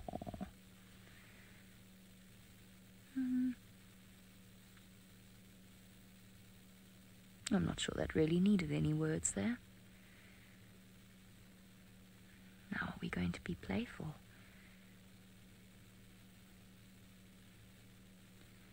No, we are... Ooh. We're going to go back to suckling. There's a chew toy in the back there. We're going to go chew Mum instead. Hi.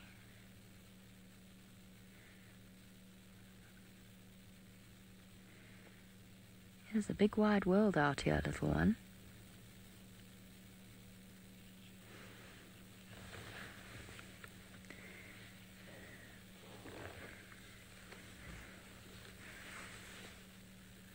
Hey, Christine, that's something I've never thought of before.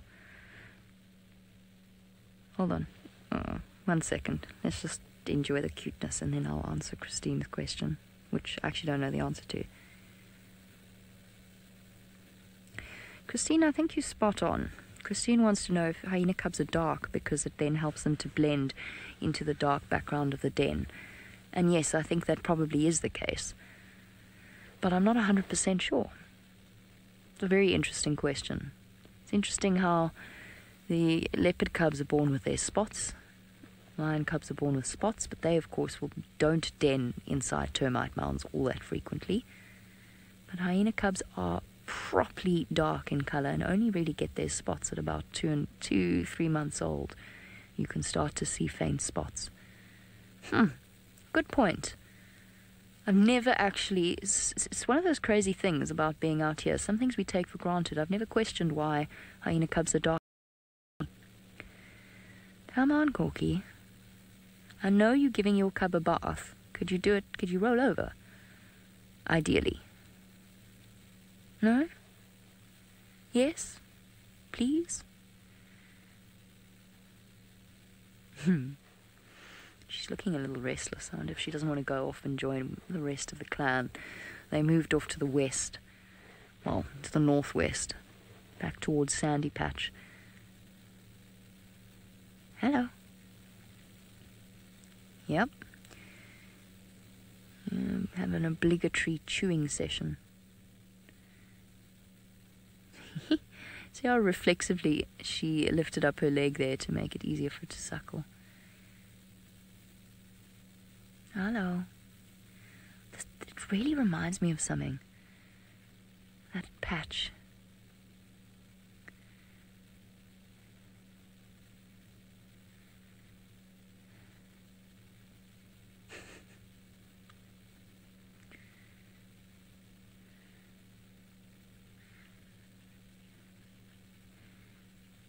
Gizmo, well spotted. That's actually the chew toy I was talking about. Gizmo would like to know if that was a turtle tucked away under the stump. Not to be pedantic, but it's quite an interesting distinction. It is, in fact, a tortoise shell. Tortoises, of course, and I know there's a sort of... Oh, bye. See the strength of the instinct there. As soon as Mum moves, it dashes into the den. That will pass as it gets older. Oh, that's a difficult den to get out of. It's a tortoise-den, tortoise-shell. Speaks hinge tortoise, to be precise. Tortoises, of course, live on land. Terrapins can swim, and tortoises and turtles live in the ocean and are thoroughly water-based unless laying their eggs. Hi, girl. Thank you very much. Thought she looked a bit restless.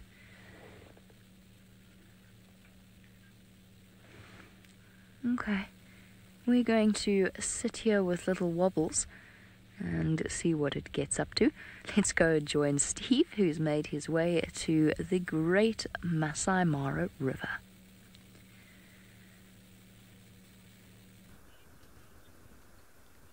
Thanks, Jamie. Again, sorry, folks, about the technical issues. We are broadcasting a live feed all the way out of Kenya.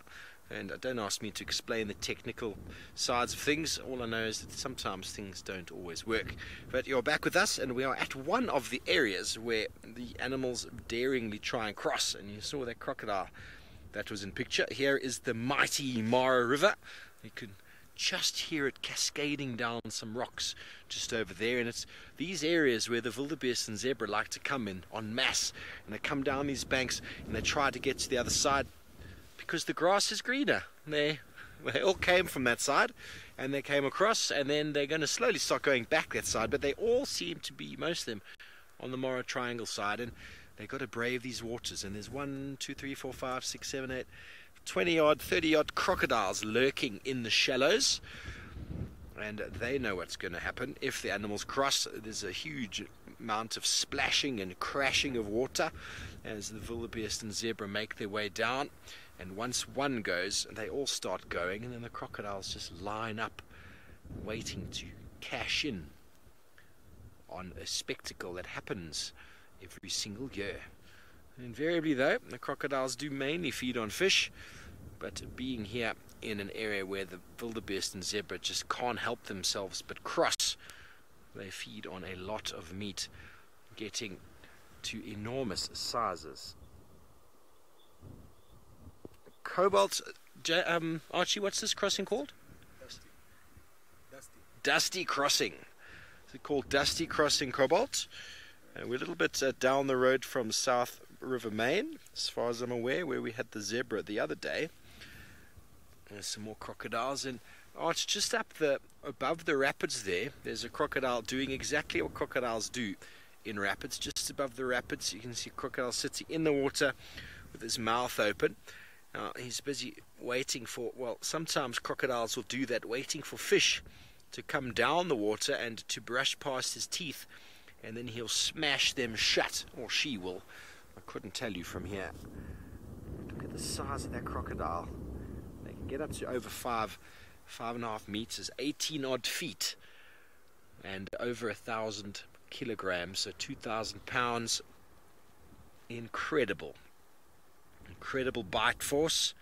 And once they latch onto their unsuspecting prey, they try to pull them underneath the water, where they drown them, and then they rip them apart. And at these crossings, where the animals are obviously used to crossing, you get enormous groups of these crocodiles waiting in ambush, or just waiting basically.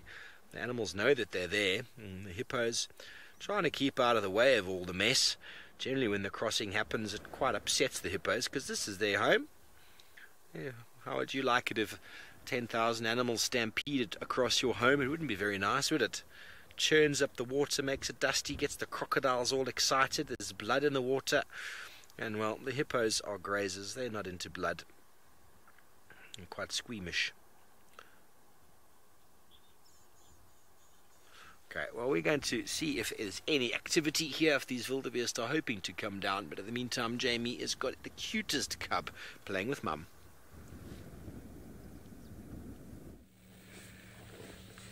Well, you know. Jamie had the cutest cub. Although, I'm not sure. The hyena cubs are all cute. Come on, out you come. It'll come out again. Just had a momentary fright as soon as Mom lifted her head. It had a little panic. But Mom's come to lie right next to us, so I have to keep my movements phenomenally slow so that I don't startle it. But just constantly talking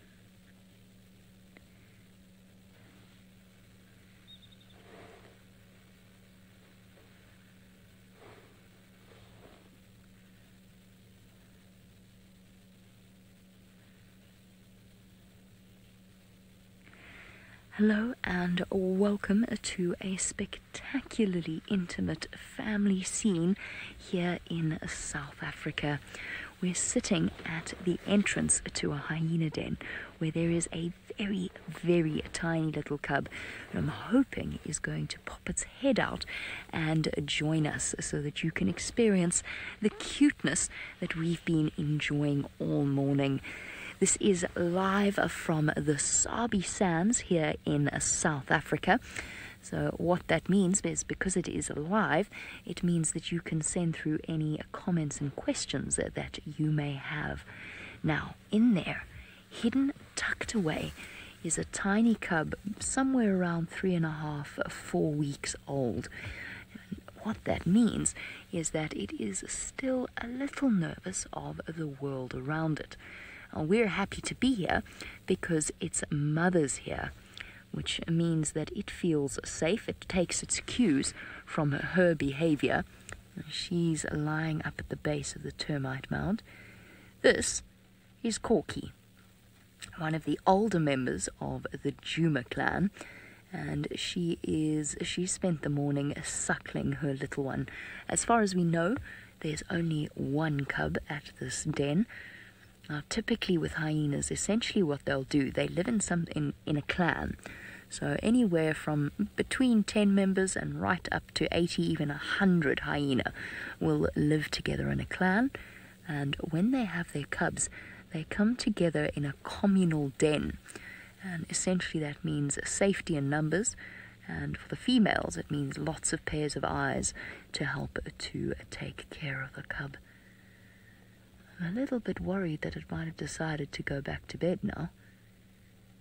It was just starting to explore around. It was wobbling around right up onto this termite mound. It's the perfect place for a secret and a safe hideaway. Now, what hyenas will do is they will repurpose an old animal burrow. So they probably didn't dig this den themselves. It would have been dug by an aardvark or a warthog, and they would then have moved in. There she is, and Corky lifting up her head. Richard, do you want to know how long hyena cubs will stay at a den site?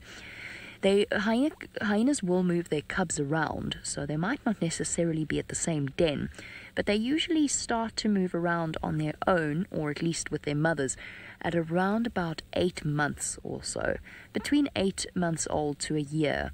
They do something, they go through a process that's known as graduating, which is quite a scary time in a little hyena cub's life because they are entirely reliant on the safety of the den site during their first few months of life. They will essentially hover around the edges, chew on some sticks, explore the world, but always within sort of a safe running distance of the den itself. And there's very few animals that will be a threat to a hyena cub in a den. Essentially, basically, because although the entrance there is wide, it narrows down almost completely to a point where only something the size of a cub can actually sneak its way into those tunnels. Come on, little one. Are you going to hide from us today? Murphy's Law. As soon as we tried to show you the little one,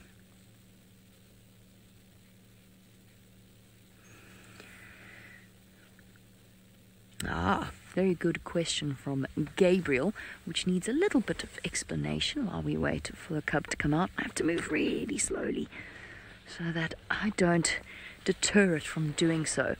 Now, essentially, hyenas live in a hierarchy, and that hierarchy is inherited from their mothers. Now, Gabriel wants to know if female hyena cubs are higher ranked than male hyena cubs. And the answer to that is yes, if they're born to the same mother. So from a very early age, hyena cubs establish their dominance. Female hyenas have very high levels of male hormones and are generally, there's not a vast amount of size difference, but they're generally more dominant. In fact, research shows that there's actually very little size difference between males and females. But the females from the same litter will be dominant over their brothers.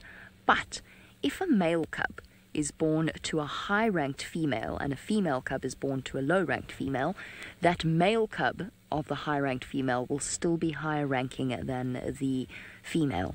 So there's a misconception that all males in a clan are lower ranked than the females. That's not true. If a male cub is born to a high-ranked female, he will be high-ranking. Unfortunately, though, for him, he will most likely disperse to another clan. In other words, he'll go out and find himself a new clan and new mating opportunities. And what that means is that he will then drop to the bottom of the hierarchy. Hence why our initial... Oh, hold on, she might call it out for us. Or she might walk away. Oh dear. I think there was some silent communication there. Oh, she's come right past our vehicle. I think there was some silent communication there between mum and cub. She told the cub to go to bed, and she's going wandering off for the day. Unfortunately, what that means is that we might not see the cub this morning. That's okay. We will be back here as often as we possibly can. So stay tuned, because you never know when we might go live to show you some very special little baby hyenas. So from myself and the gentleman on a camera, we hope you have a fantastic day and that we get to show you the cub a bit later.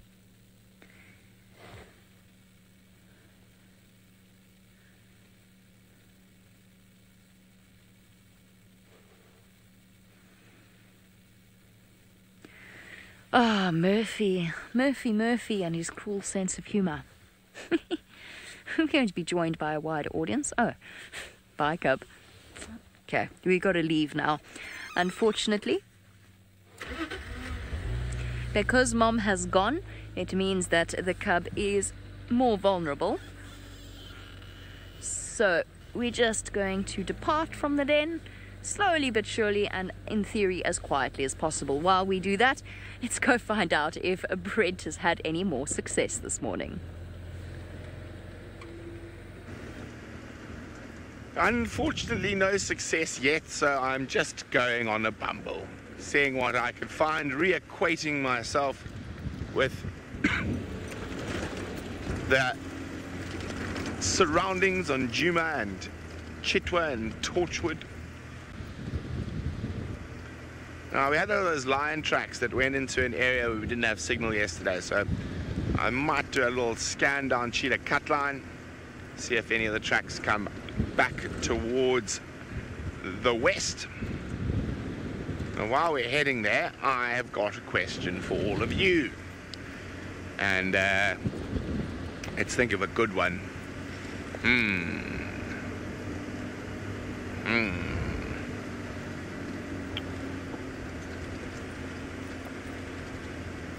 Okay, it's because it's a bird we don't see too often here in the Sabi Sands, but they are around.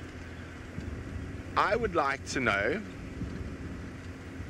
which is the heaviest raptor we get in the Sabi Sands. What is the heaviest raptor we get in the Sabi Sands? Hashtag SafariLive if you know the answer.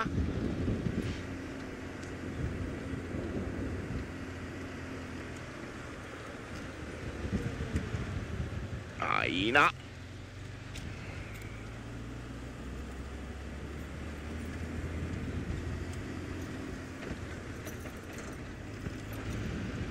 Okay. No sign of kitties yet.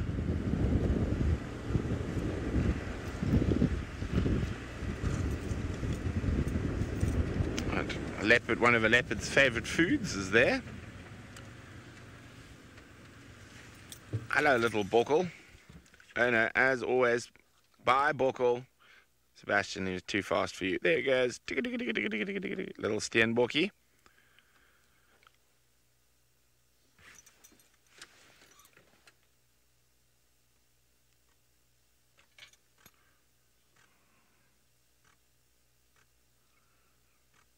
There we go, disappearing into the thickets. Of course, one of our non-water dependent species. They will drink when it's available, but they do not need to drink water at all. And also, as they live in very small little territories. They actually bury their feces, and that is to hide their presence from predators. And their name, Steenbok, comes from stone or steen or brick. It's one of their defense mechanisms is to keep completely dead still. I've actually seen wild dogs sniff within less than 20 centimeters of a steenbok that's just sitting, keeping very, very still. So that's where the name comes from. Fritz says, is it a fish eagle? No, it is not, Fritz. No, not a fish eagle. I think I'm going to catch a few people with this one. Puma says, is it a martial eagle? It's not a martial eagle. See, I thought I might catch a few people with this one.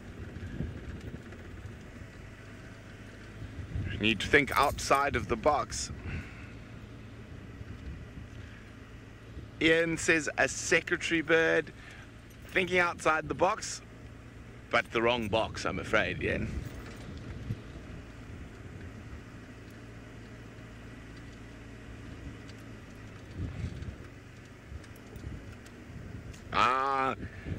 Nick is thinking outside the right box. It is indeed the lappet-faced vulture, is the heaviest raptor we get here.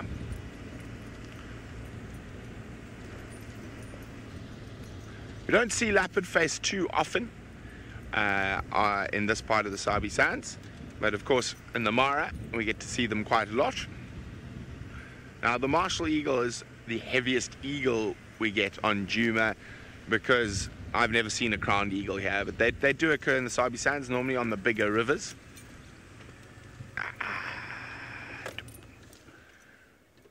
Here we go.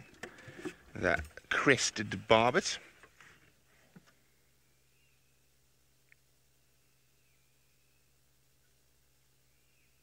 Now they are absolutely gorgeous birds, crested barbets. That big bill, mostly designed for breaking open fruits, but they won't say no to the odd ho-ho or two. You can hear a red-crested koran calling in the background, and we can also hear a brew shrike calling, like a telephone.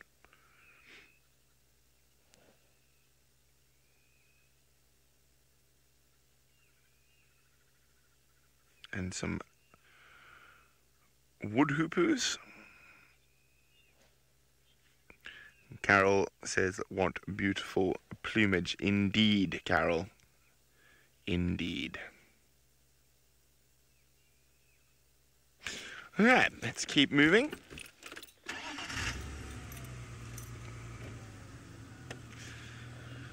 Oof. John would like to know how many birds I have on my list. I'm not 100% sure, but out of the 2,300 odd species in Africa, I've seen probably around 1,600, 1,650. Missing the Sahel region of West Africa, and the dry savanna areas of West Africa and the deserts, and of course there's still quite a few endemics that I'd like to go find, like Grower's broadbill, which is a bright green little broadbill that only occurs in the Albertine Rift forests between Uganda and Congo. So there's a couple still to see. That's the last new bird I saw was that Egyptian vulture in the Mara, and trying to think. It's been a while since I've seen new species.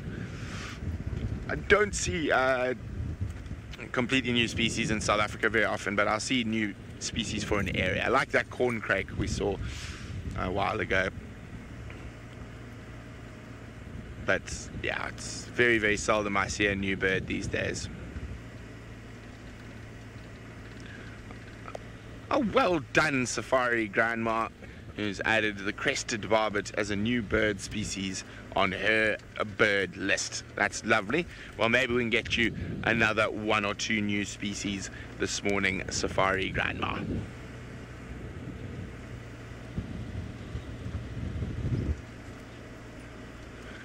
Okay, well, I'm not seeing any lion tracks coming out in this area, which is quite a pity. But shortly we're going to head you over to the far north so you can listen to nah, nah, nah. Well, thanks, Brent. Yes, good luck with finding some tracks. We have found an enormous herd of wildebeest. They're just kind of elevated a little bit. Same place we've had them yesterday, just kind of a little bit more elevated than the river area. There didn't seem to be as much rain up here, and so they're quite enjoying the less muddy underground. The ground here when it's wet is very, very tricky to navigate.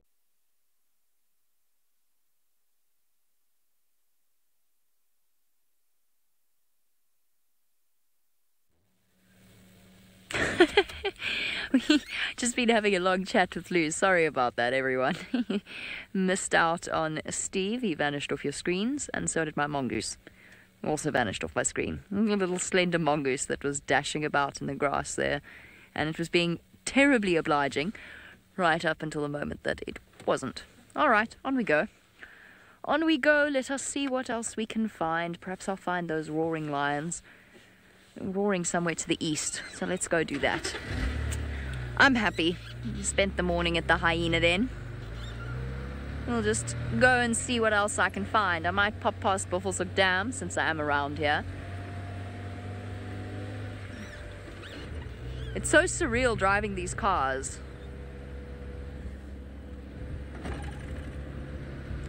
I am enjoying it immensely. It's so much quieter. Okay, we're going to actually go through a bit of a signal dip, so while we do, let's go and join Brent, who's doing something similar to what I am. He's on the eastern boundary of Djuma. Oh.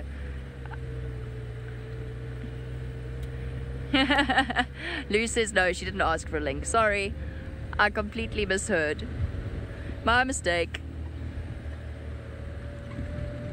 Ah, I think she said that we're doing similar things. It's amazing how, I was going to say we can see everything, but everything just runs away. It's gone. Oh, you got it. Sorry, Darby. Yeah. I was going to say it's amazing how many steenbok you see at this time of year. Are we still live, Lou, or did I force you to link?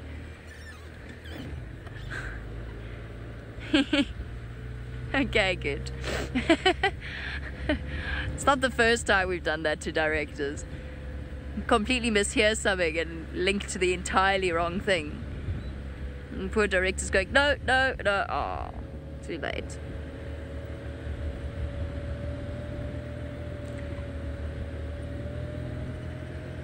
Thanks, Lou. Lou says she forgives me. Forgive me, I'm rusty. I haven't done this in a long time with the Game Drive channel at the same time.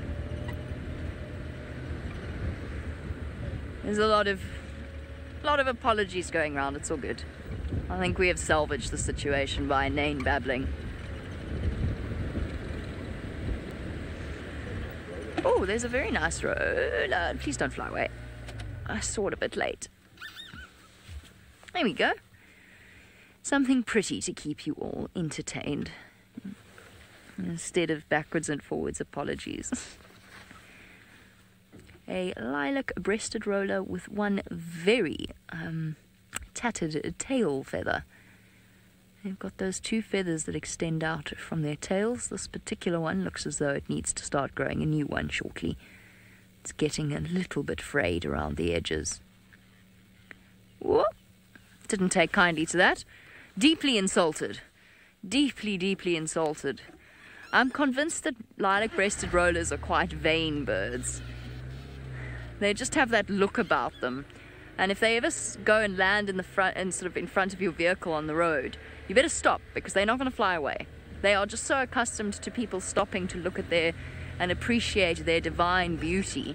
I suppose it's fair enough. They're beautiful birds, they really are.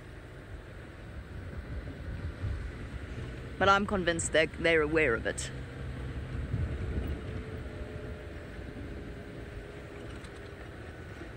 Okie dokie, we're going to pop through a dip, and this time, for real, we are actually going to send you over to Brent. Welcome back, welcome back. Now we got Mr. Limpy again, that Avoca male, who were tracking for a bit yesterday. Let me just move the car, Seb. I'm trying to show you a track that you can see. He's dragging his back leg even worse than he was yesterday.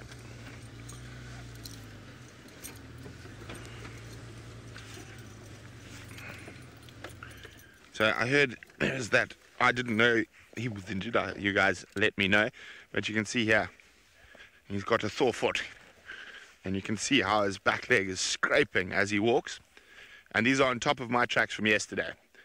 There's a herd of buffalo, their tracks went across the road here, so I think he's been harassing that same herd of buffalo for quite a bit. So we're going to go see where he goes.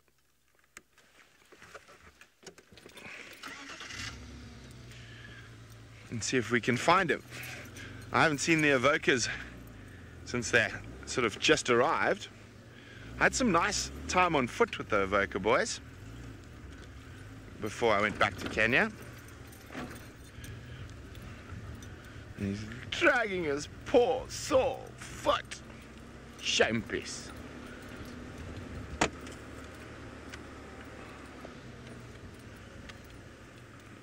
He's on this side now. So,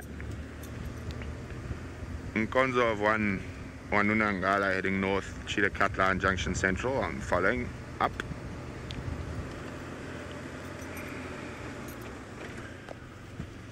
Okay.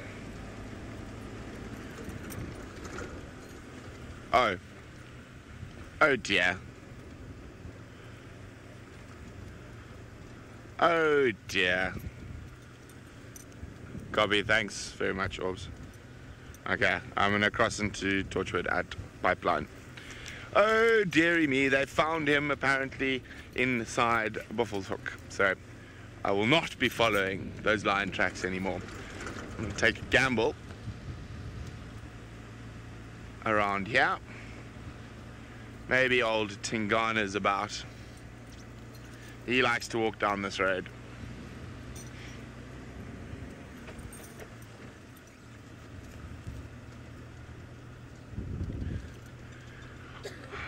Octo Girly would like to know, has it been tough learning the roads after being away for so long? No, it hasn't. It hasn't been too tough at all. We spend a lot of time on these roads. The Torchwood roads I'm a little bit unfamiliar with, but I've driven a bit on Torchwood outside of SafariLive, so even if I don't know the name of the road, I know where I'm going, which helps.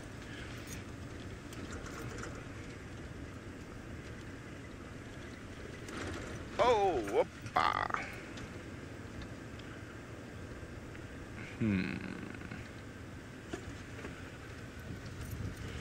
Some zebra tracks.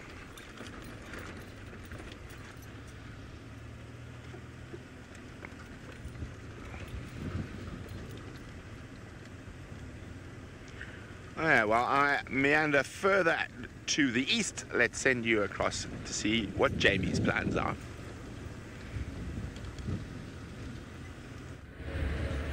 I'm going south, straight down the middle, on a road that I can't remember the name of. Gari Cut Line. Darby says Gari Main. Gari Cut Line. Gari Main's that way. I'm actually going towards Gari Main though. I want to go see if I can find Tundi. I suspect that Hassan is going to pop up at some point. He has a tendency to do so, so I still think I'll see him a little bit later today. I'm going to be out on foot this afternoon, in theory. If I can find the bushwalk backpack. So I'll be out on foot this afternoon. I might go search for him. Such a lovely leopard. I have such good memories of sitting on the ground watching him sleep about 50 meters away. Phenomenal experiences that we had with Hosanna and his sister. Experiences that are very seldom repeated. In fact, those opportunities are rare. So I'd like to go do that, I think, this afternoon. We'll see. We will see. I have no doubt he'll be hanging around Galago Pan. The only thing he might be doing, though, is avoiding those 2 Mangane youngsters, the 2 male lions that have been around the pan or the dam often over the past few days. Shame, poor things.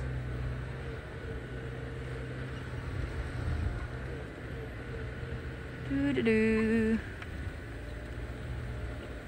Okay, just because we never get to sit and do this in the Mara, I'm going to sit and do it here. And you're going to watch the red-billed hornbill go about its morning. Also because there's nothing around us as far as the eye can see.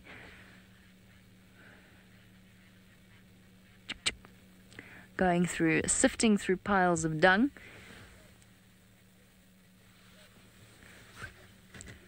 In search of termites that are breaking down the plant material in the dung.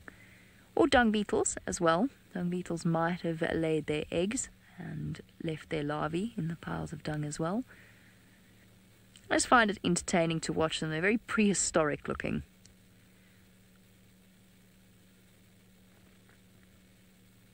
If you watch the way that they hop, there is quite a good reason for that strange sort of stride that they have. The structure of their feet is an interesting one. They're birds that are adapted both for gripping onto branches as well as walking on the ground. So they've got an interesting structure to their foot. It's sort of inwardly curving ever so slightly, and with the sort of normal bird foot structure of 1 toe at the back and then 3 in the front. But the 2 outside toes are partially joined, and for the life of me I cannot remember what that's called. It's been so long since I've had to talk about a bird's feet that I cannot remember the name of it, that foot structure. It'll come to me eventually. But essentially those 2 toes partially joined, it gives them very... Lou says zygodactyl. That might be exactly what it is. Thank you, Lou. Much appreciated. I'm pretty sure at this point the final control girls know more than we do. Because they're given, they have to, they are forced to watch us for 6 hours a day. All of us. Chattering away, giving you whatever facts we can possibly think of. I think they're probably better informed than we are. Oh, it's found a good stash there. Which of course means that for many of the viewers out there, that applies to you as well. Because you also watch us for 6 hours a day. You get a wonderful broad brush approach to knowledge, because we all come with our different areas of expertise. We all have different outlooks on things. Nice to have differing approaches.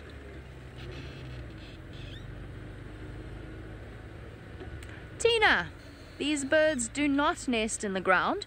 I'm looking for a nice example of where one might nest to show you. They will go into the hollow of a tree, and what they do, it's actually a fascinating story. It's one that most of our viewers are very familiar with.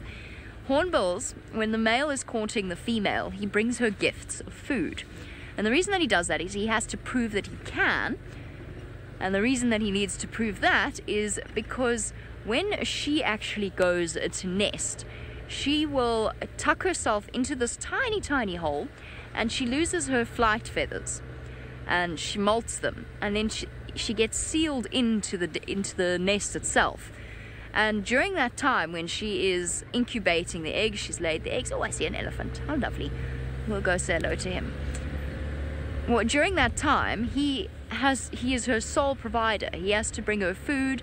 Then when the chicks hatch, she'll spend a little bit more time with them, and he'll provide for the entire family, and then she'll regrow her feathers, break back out of the hole, and then she will join her partner in feeding the little chicks. So it's a lovely thing.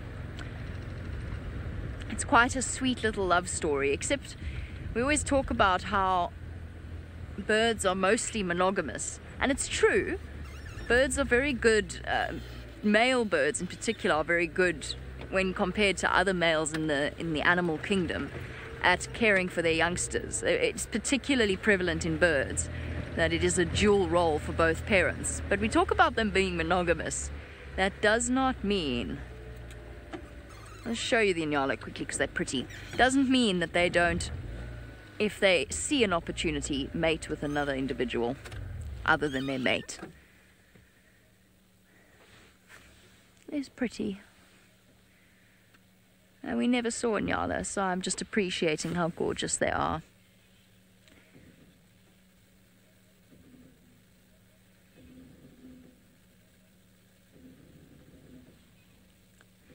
Thank you very much, Project Alpha. Zygodactyl. Lou's apologizing, but she doesn't have to because I also couldn't remember for the life of me. Zygodactyl, 2 forward, 2 back. Whereas the, what are we talking about? Hornbills are syndactyl with the partially fused toes. Thank you for that. Too many other things pushing my first year facts out of my head.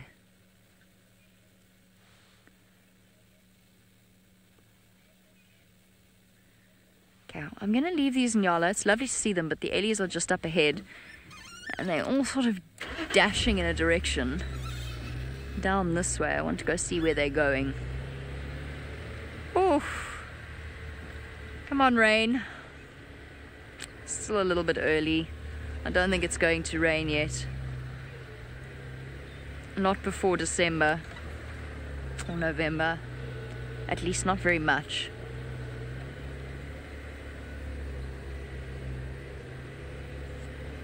Okay, I'm going to move around so we can have a look at these Ellies. So I'm hoping I'm going to go for a drink. So while we get ourselves a good position, let's go across to Steve, who's back and looking for some cheetah. Well, you are back with us. Once again, sorry about the technical issues, folks. We are sorting it out. But we are next to Serena Airstrip at the moment. We're given a report that there is a cheetah somewhere around here. But have a look at all of these animals. How's that for health and safety? There's airstrip. This is it here on the left-hand side. There's just animals everywhere. Can you imagine trying to land a plane here? I'd be a little bit worried. Everything you see is just wildlife. Well, at least you know you're landing in Kenya when you land here. Thousands of wildebeest. Oh, I don't see a cheetah though. Do you, Arch? The road on the other side there is. We go on the other side of the airstrip. We don't drive on the airstrips out here. It's against the policy. You don't know if planes come into land. I think that's a road on that side, eh, Archie? Looks like a road. Oh, well, that's a hole in the ground. Hold on. Okay. Well, the rangers are coming up. They might be able to tell us where these cheetah are.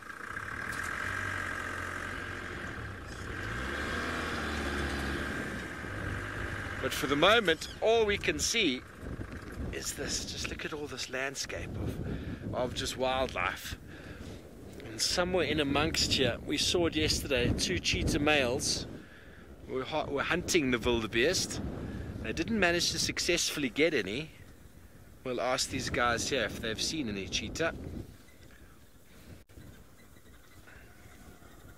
Good morning, how are you, sir? Good, thanks. We heard there's a cheetah here somewhere. Have you seen it?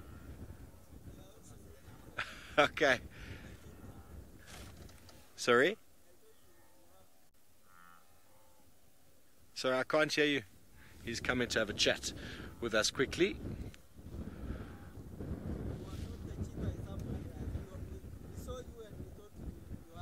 No, we were told it was here by the plains, but we haven't seen it, eh?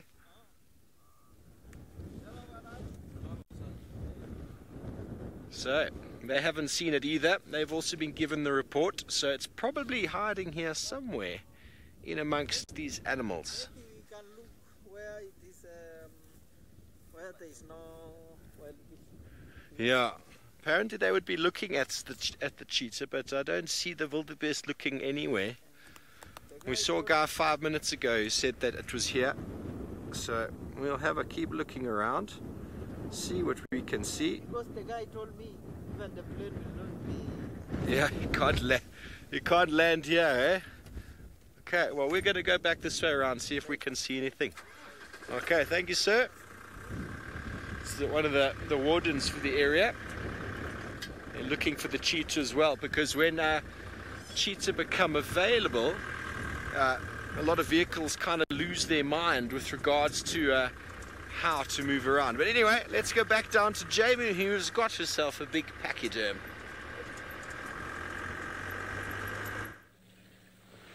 I've got a very special big pachyderm, and I'm actually so excited. I hadn't thought about catching up with Half Trunk, but here she is.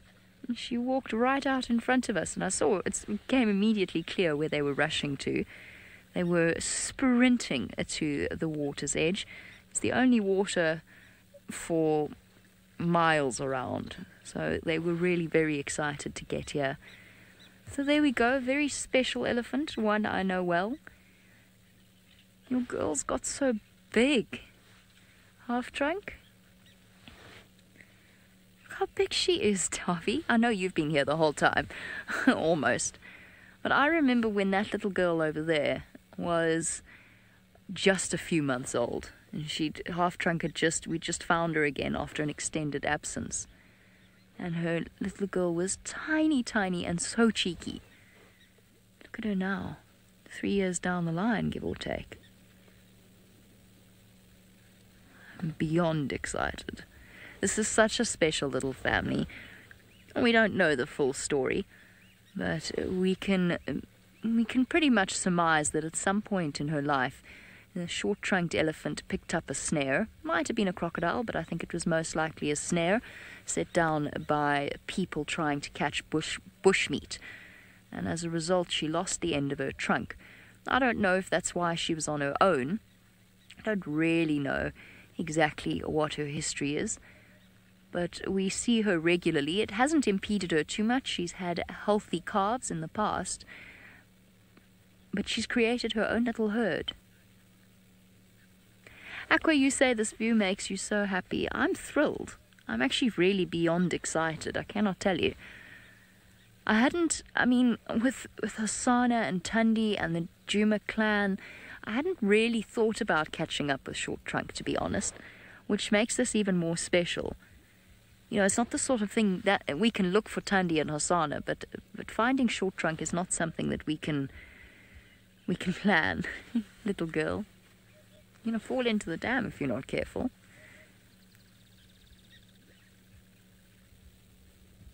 I cannot believe how big she is. Mind-blowing. I would never have aged her at 3 years old, but that's how old she must be. I've been here for nearly 4 years.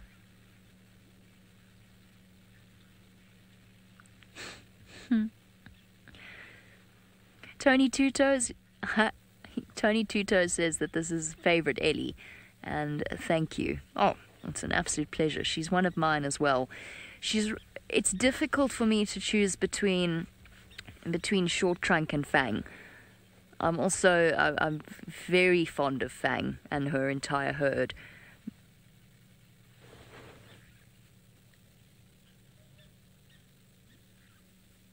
Oh, that was an extended rumble. And she's talking to them. She's calling them. Calling the little one. Come on. See how it immediately responds? I don't think you would have been able to hear that rumble. It was quite a soft one.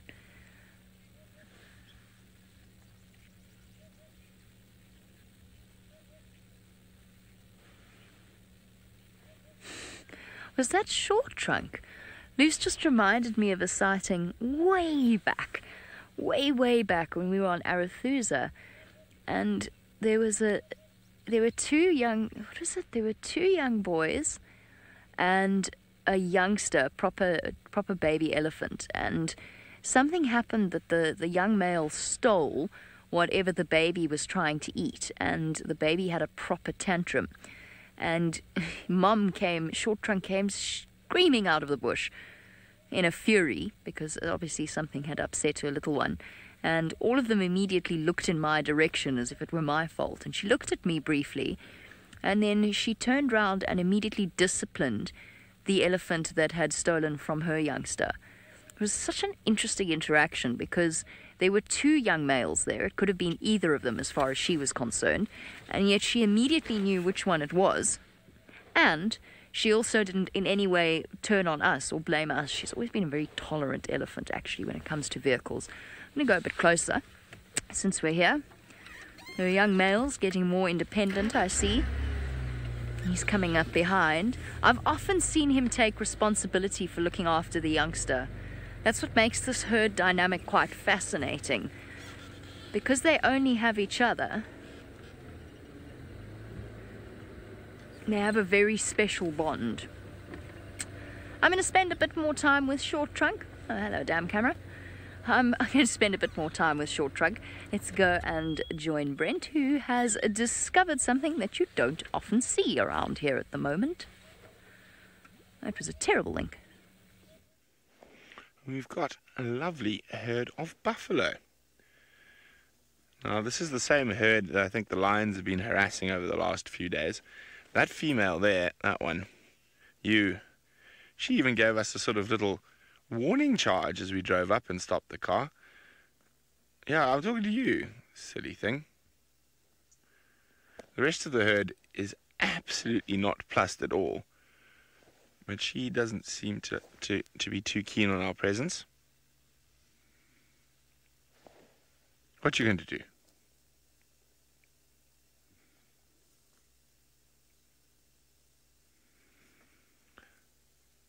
Now, they're just starting to wake up. Most of the herd is still bedded down and sleeping. You can see them. Let me try. Oof, that's a big bull there. I'm just watching this cheeky female. There's a really nice bull here. Really wide horns on him. See him there. Oof, he's a big boy. Not too old as well.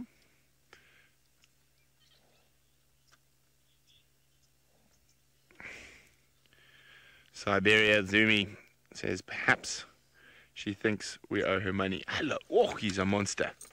Let's go back a bit, Taseb. He's a monster. Hello, beastie. Now you can see his boss is completely fully formed, fully joined. And we zoom in right into that where the boss joined is. So what you call soft bosses or younger male buffalo, there'll actually be hair growing there in between, but on a big old boy like this, well, he's not that old, as I said, he's just a really magnificent specimen, probably around 8, 9 years old. Magnificent. Not often you see those big horned buffalo in this part of the world.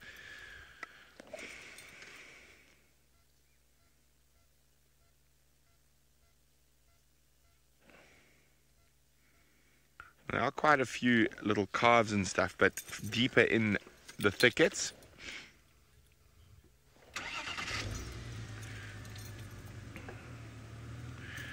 Now, Michael is asking, let's have a look at this guy because he's close so we can have a look at it nicely. If he turns his head nicely. There we go. So Michael is wondering, is that reddish tinge on the horns from rubbing trees? It indeed is, Michael. Now, there's a couple of different reasons why they do it. One is thought to make themselves look more imposing against other buffalo. But when they rub certain trees, particularly Timbuti, now whether this is a conscious decision or just a byproduct, because they also rub on guarris and marula, whatever tree they can find. But when they do rub their horns on Timbuti trees, which they do quite often, they inadvertently will get that noxious Timbuti sap on their horns. And, of course, that sap acts as a little bit of a natural tick repellent. So it'll keep the ticks away from areas like around the ears and at the base of the horns, just inadvertently by rubbing on Timbuti trees. Now, as I say, whether it's a conscious decision to go rub on a Timbuti because it's going to give them a little bit of respite from the parasites, or whether it just happens to be that they like rubbing their horns on a Timbuti tree because it's got a lot of sort of grain to it and it feels nice, and with the vibrations, is a mystery. What do you think, mister?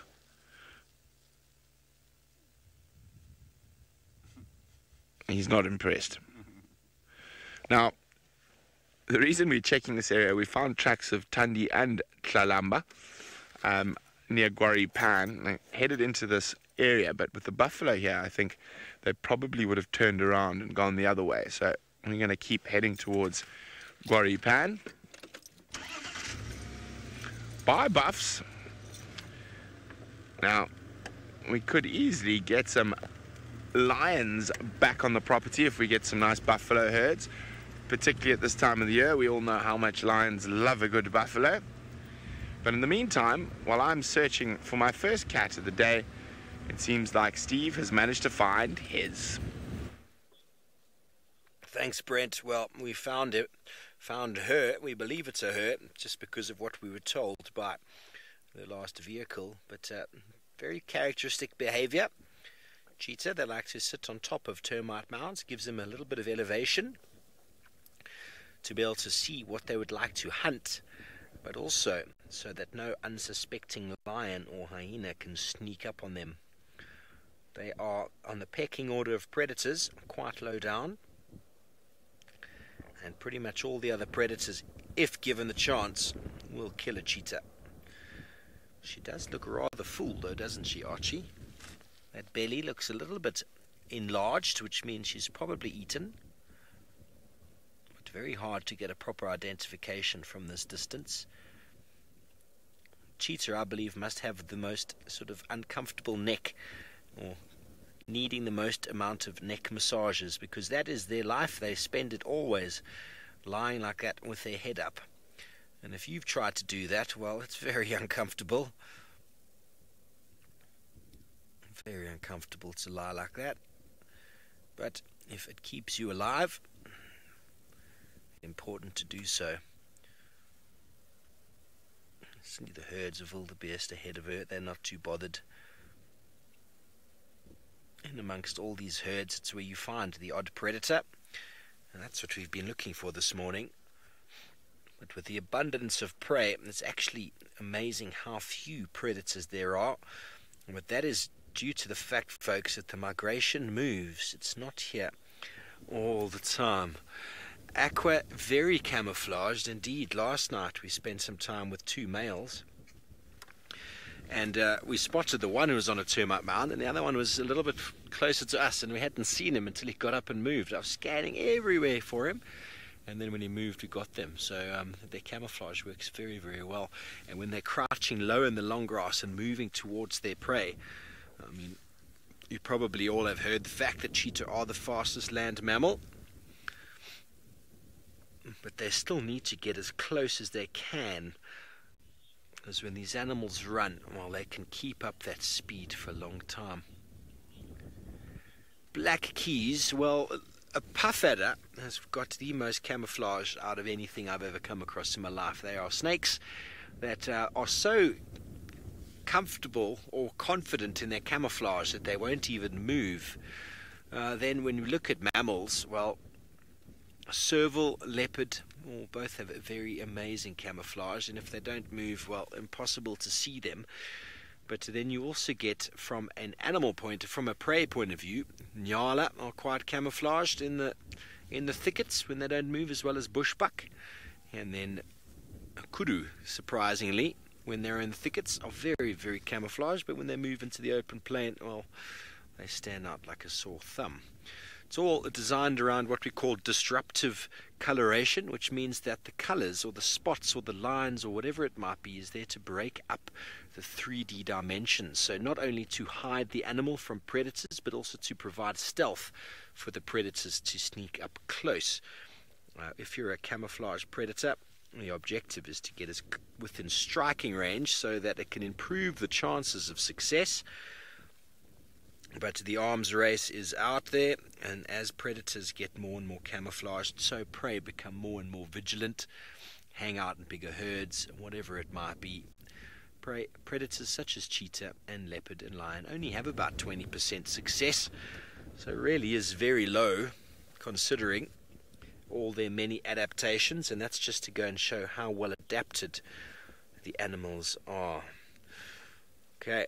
Well, I'm not quite sure what Lou said there, but we're going to be going back down to Jamie, who it is clear is loving herself back in Djuma. I am loving Djuma. I'm enjoying the moments just to sit back and watch the small things. I know we were sitting with big things earlier, but I've been, in sort of true form, distracted by the goings-on of a squirrel family who are... It's been quite a bizarre scene. While you've been with Steve and the cheetah, I've been watching a Burchell starling chase the squirrels around, which is something that I've never seen before, and I have absolutely no idea why it was doing that, what reason it could possibly have, unless maybe it was protecting a nest. It's stopped now, of course. Well, that's just the way that it goes. And the squirrels have stopped their shenanigans. They were chasing each other round and round and round. I think what we've got here is a male on the right and a female on the left, and I think it's quite clear that the male has something on his mind, and I'm not sure that the female feels the same way that he does. Oh, I don't know, that was a little bit of scent marking there. Oh, and there's another squirrel as well. Oh, we have got 3 individuals here. Now this is going to be hard work for Darby. He's doing an amazing job. Now they've gone into thick undergrowth. No, don't vanish. I want to see how this plays out. I want to know if we've got 2 suitors and a female, which would explain the angry chattering. Oh dear. Oh dear. Where'd they go? Are they back again? Yeah, they're back again. Well, which one's this? I've lost track. Completely. Now, of course, in squirrel world, there's plenty of competition. Well, down we go again. There's vast amounts of competition when it comes to mating with females, and male squirrels have adapted as a consequence. They're all the way down there, actually. Hold on. Let me see if I can get us... I see that one. Let me see if I can get us a better position. Sister says, 3 squirrels, now it's a party. They're going all the way over there. Oh dear, I don't know, Darby. I don't think this is going to work. Oh, there they go. They're going. Oh, we're gone. Anyway, male squirrels have adapted in a way that helps to compensate for the amount of competition. They have extremely large testicles for the size of their bodies. Genuine thing. Ground squirrels in particular, but you do see it with tree squirrels as well. And you can pretty much work out the reason why.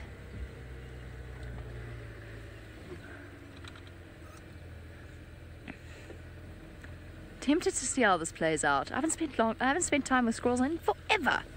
Oh no, you're gonna come back now, you horrible little beastie. Run, run, run, run, run.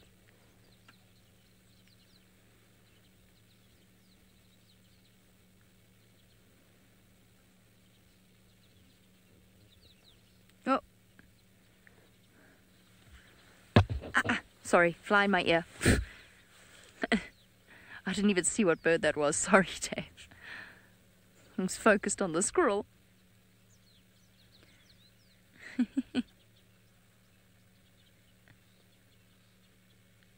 And they're gone again. Okay. I don't know how much longer I can actually torture poor Dave with this anymore. The poor guy. Not easy. They've all gone haywire. Now I'm going to leave them to their shenanigans.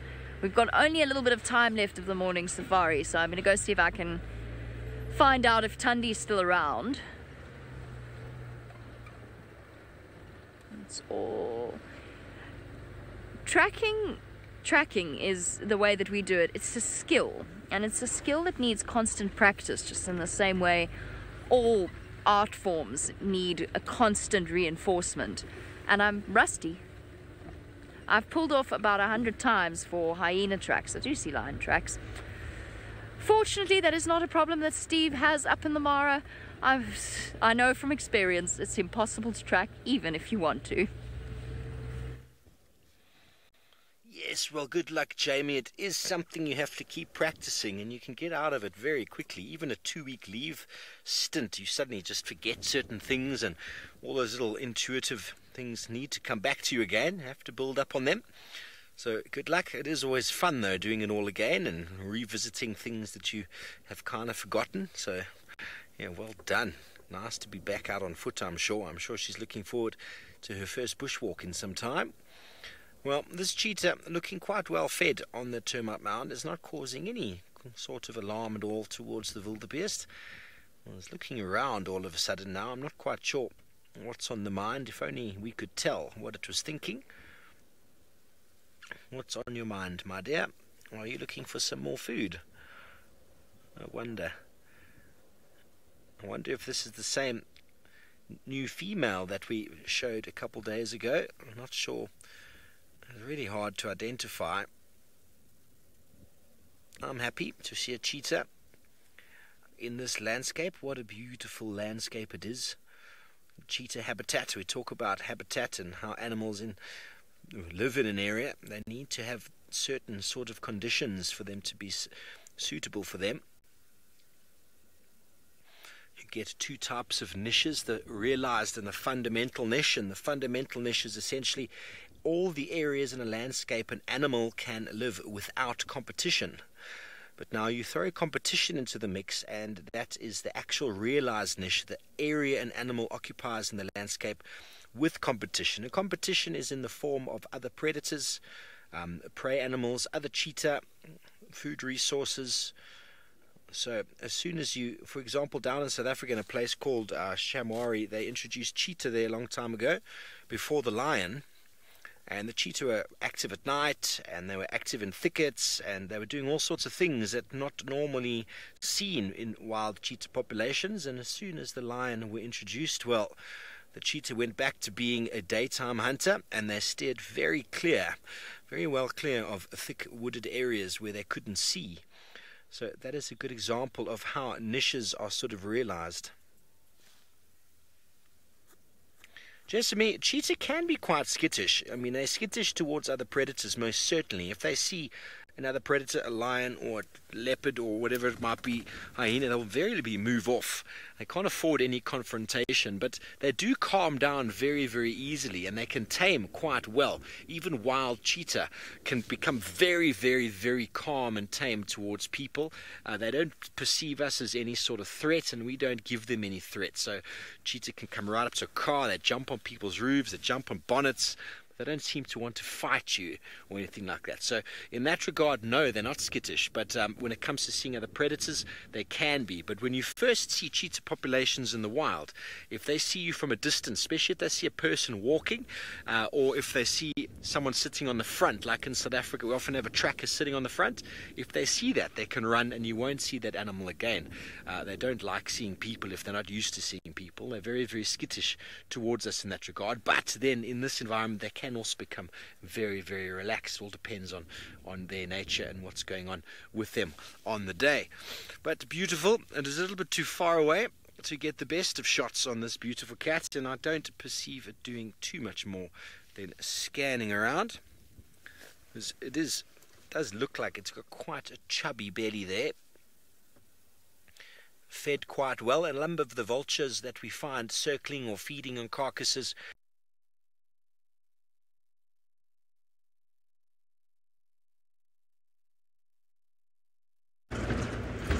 Oh dear, you're back with us. Does anyone tell me what cheetah that is with Steve? Which female is it? Is it Kenya, or is it Naratoy, or is it Naserian? We're not sure. I just came to have a quick look at Buvelzoek. Not much happening. Quite a few early tracks around, but that looks like from yesterday.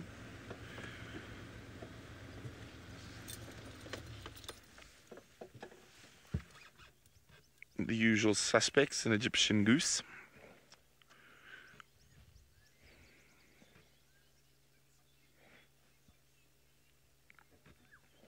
So of course an Egyptian goose is not really a goose.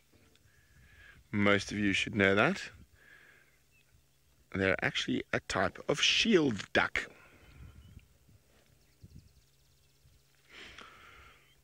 One of the most widespread birds in Africa, occurring all the way from the Nile Delta in the north, all the way through to the Cape in South Africa. Having a drink. No, not much happening here, Sebastian. Let's move along. Oh dear, scarf's getting caught.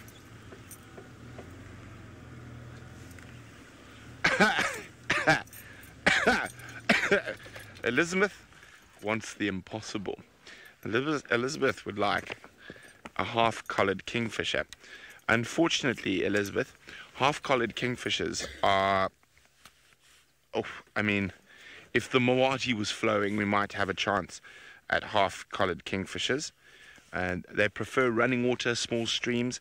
Now, I have seen half-collared kingfishers in the Sabi Sands before, but only on the Sand River. Hello, Nyalalas.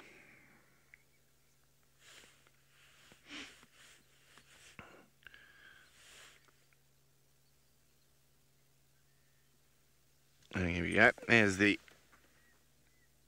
bird Elizabeth would like to see. So they like running water and clear water. And they are a proper aquatic kingfisher, so they're almost exclusively around water. But Elizabeth, I would love to see a half-collared kingfisher on Juma, but I would say the chances of seeing one are very, very slim, unless it's very confused and been bopped on the head. Let's go back. These in the island look like they're going to drink.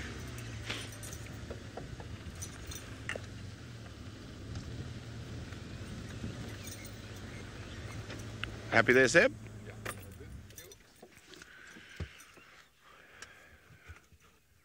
Here we go. Thirsty Nyalas.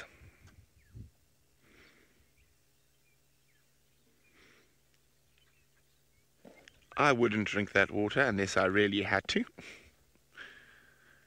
Probably made of about 22% elephant urine at the moment.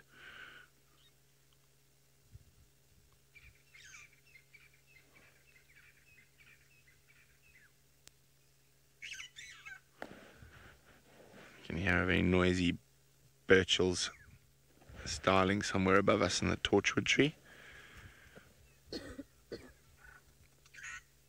Oh,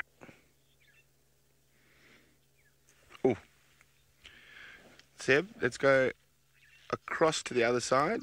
I can't see whether it's mosque or red-breasted swallows that are drinking. Come, so where the Egyptian gooses go along that spit towards the elephant dung. Okay. Yeah, you got the... No, but more to the right. Oh, there, okay. They're gone now. Oh, dear. I didn't get a good look which swallow it was. It could have been either. It's quite nice because you don't often see these swallows stationary if you catch them drinking or collecting mud for their nests. Oh, more Nyala peering out of the woodwork in front of us, jogging down. You get left behind.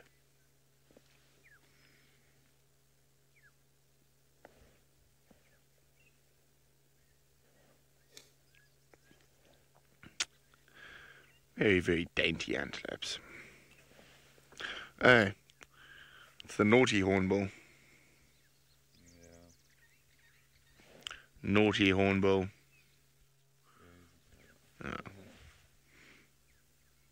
You've learned bad habits from people, mister. Why are you so naughty?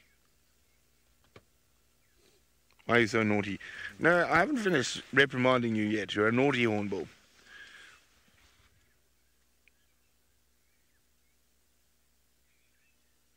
think he's got a name actually. Does he have a name? Yeah, Lou will tell you. His name is Naughty. Or Bad Billy. My goodness, that is a horrible name. Winkston Churchbull. No, Bad Billy. I'm renaming him. You Bad Billy. Bye, Bad Billy.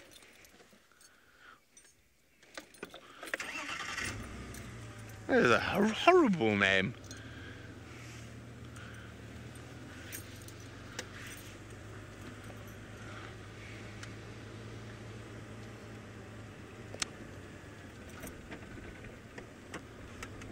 Okay, I think I'm going to make my way back towards quarantine, see if Hasana has decided to come out of that drainage line between DRC and Gallagher.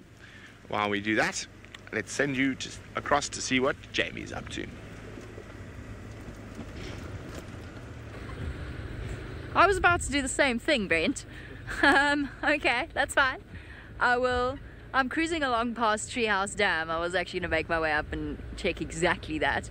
But we've both seen Hasana this morning, and I know that he has a special place in Brent's heart. He has a special place in all of our hearts, but I'm going to leave Brenty to see if he can find Mr. Hasana. We'll look for him later this afternoon.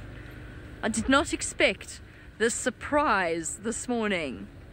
Yo, he really gave us a fright. He really did. I couldn't even say, I saw him first, and I could barely get the word out of him. Leopard!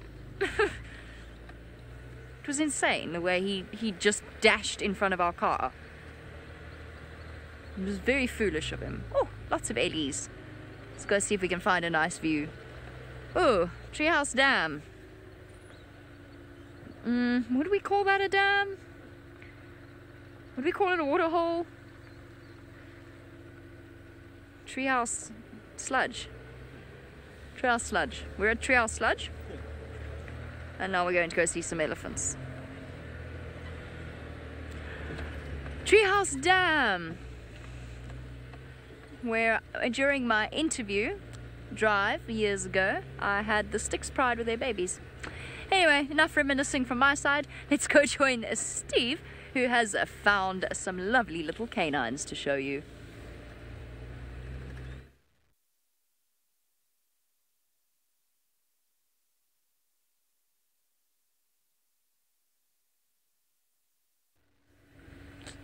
Me again. Hi, sorry. Problem with the Mara. That's okay, we got some elephants to keep you entertained. Hopefully Steve will be able to show you some jackal a bit later. Hello, Ellies. Oh, I'm right in there. Are we coming down here, or do you want me to move back a bit? Brent was talking about this yesterday. The fact that when in doubt, you let the elephants come to you and not the other way around. But generally speaking, we try not to park in their path. And I think they might want to come down to Treehouse Sludge. Oh, well done, Jamie. Awesome reversing skills. Straight into a hole, straight off the road. Exactly as I planned it. There we go. I'll reverse a little bit more if they keep coming down here. I don't think they're going to. I don't think that the elephants are terribly keen on drinking from Treehouse Sludge. Elephants, as a general rule, quite fussy about their water. If they can drink clean water, they will. Not all animals are as fussy. I don't know if fussy is really the right word. Particular about the water that they drink. Elephants like grey water from lodges, and they like clean water. It was terribly funny. Before I got distracted by the squirrel, the water hole that we were at earlier is pumped. So water is brought up from underneath the ground, and during the dry season it's there to provide animals with some drinking water, because the water table here and it's all been naturally affected by humans, so it is incumbent upon the humans to make sure that there is some sort of water for them, given that they can't follow the same migratory routes that they might have long ago. So that dam is pumped, and the bubbles were coming up as the water was being pumped out, and the young male from Short Trunk's herd was terribly perplexed by this. He was very cross with the bubbles because he couldn't work out what they were. You know what would be a joy? As if this were Fang's herd. There's quite a few elephants here. They're all hidden. Amazing how elephants can hide, even in this sparse vegetation. But it would be so nice if Fang would just make an appearance, just to complete my day. In the 2 drives that I've been on, I've seen Tundi, Hosanna, the Juma clan, Corky's cub, Short Trunk. And now I'd like to see Fang, please. Just putting it out to the universe.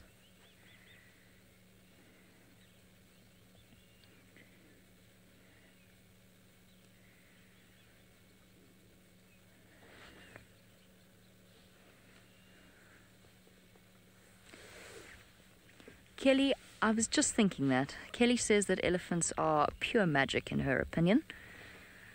I really obviously enjoyed my time in the Mara, and we had some spectacular elephant sightings. They were never quite as intimate as the moments that we get to spend on Juma. They never really were as close to us. I don't know if it's because of the vegetation differences or what exactly it is, but we never had the same closeness to the elephants that we share here. Yes, we had some amazing moments, and the elephants there are phenomenally tolerant. Okay, let me just move out of... No, she just wanted that particular patch. She wanted that tree. We did have some wonderful moments with them in the Mara with elephants, and we had that wonderfully tolerant female, Shame, who'd just given birth. So it would be unfair to say that we never got close moments with elephants, but it just doesn't feel quite the same.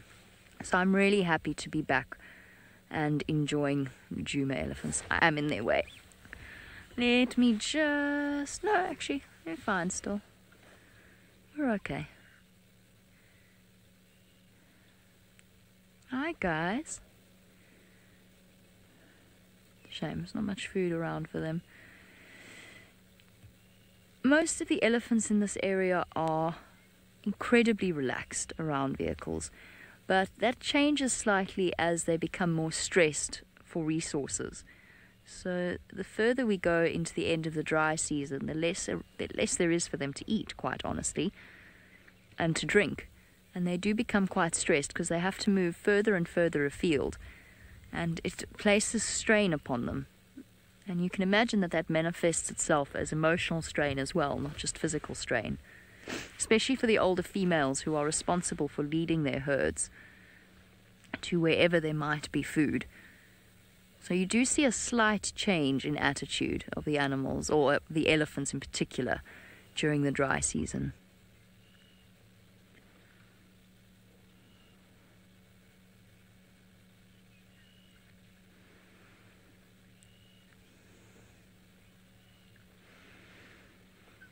Siberia Zumi? I'm not sure. Siberia wants to know if I think perhaps the intimacy of the Juma elephant sighting is because the elephants are more familiar with us. Yes, quite possibly. Look, it's difficult to really say. The Mara is an entirely different place, and the way that sightings are approached are very different, and the vehicles are very different, and the time spent with elephants is very different. I don't know. You can't off-road for elephants in the Mara. They're usually very far away. I think it's a combination of factors. I'm not sure so much that the elephants recognize us individually or we know that they can recognize vehicles, though. I've seen that for myself. Elephants respond differently to different vehicles. I've known elephant herds to be perfectly relaxed until they heard the sound of a certain engine, particularly in places where they've had experience with darting or being anesthetized for some reason, or moved for some reason. They immediately pick up on the sound of the vehicle that they associate with that process. Of course, most elephant dartings are done from helicopter for that exact reason, because you don't want to in any way encourage aggressive behavior towards cars. Look at that one having a scratch. Is that marvelous? That's the perfectly placed branch to get right behind the ear. Perfectly placed tree, actually. It's not just the branch.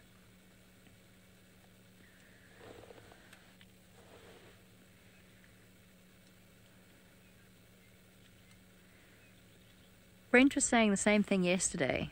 He was really enjoying his elephant sightings.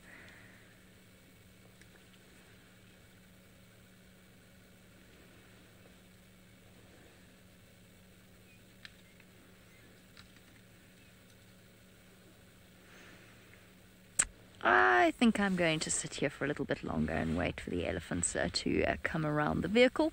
While we do that, Brent is trundling about. Let's see if he's got any closer to finding Mr. Hosanna.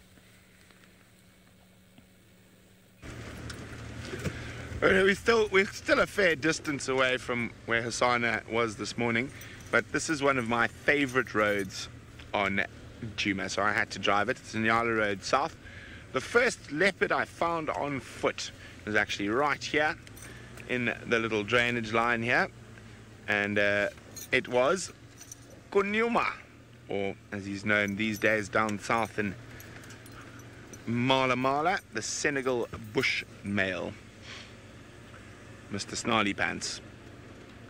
And we happened to see him go into that little cave where Hosanna and Shongile were born a couple of years later. So also very close to the spot where we found Hosanna and Shongile for the first time when they were less than 8 hours old, those little leopard cubs. And just to think, Hosanna used to be this big. It's a bit bigger now.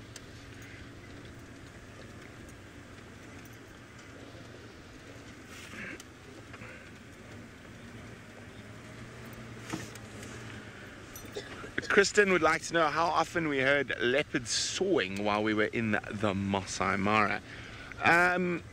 Not that often. We actually probably heard it most often in camp. And there's a male and a female that used to hang up on top of the escarpment there. When we used to operate on both sides of the river, we used to hear them soaring a lot, especially around Silas and the Sand River. Also double crossing. We used to hear them sawing far more frequently. Okay.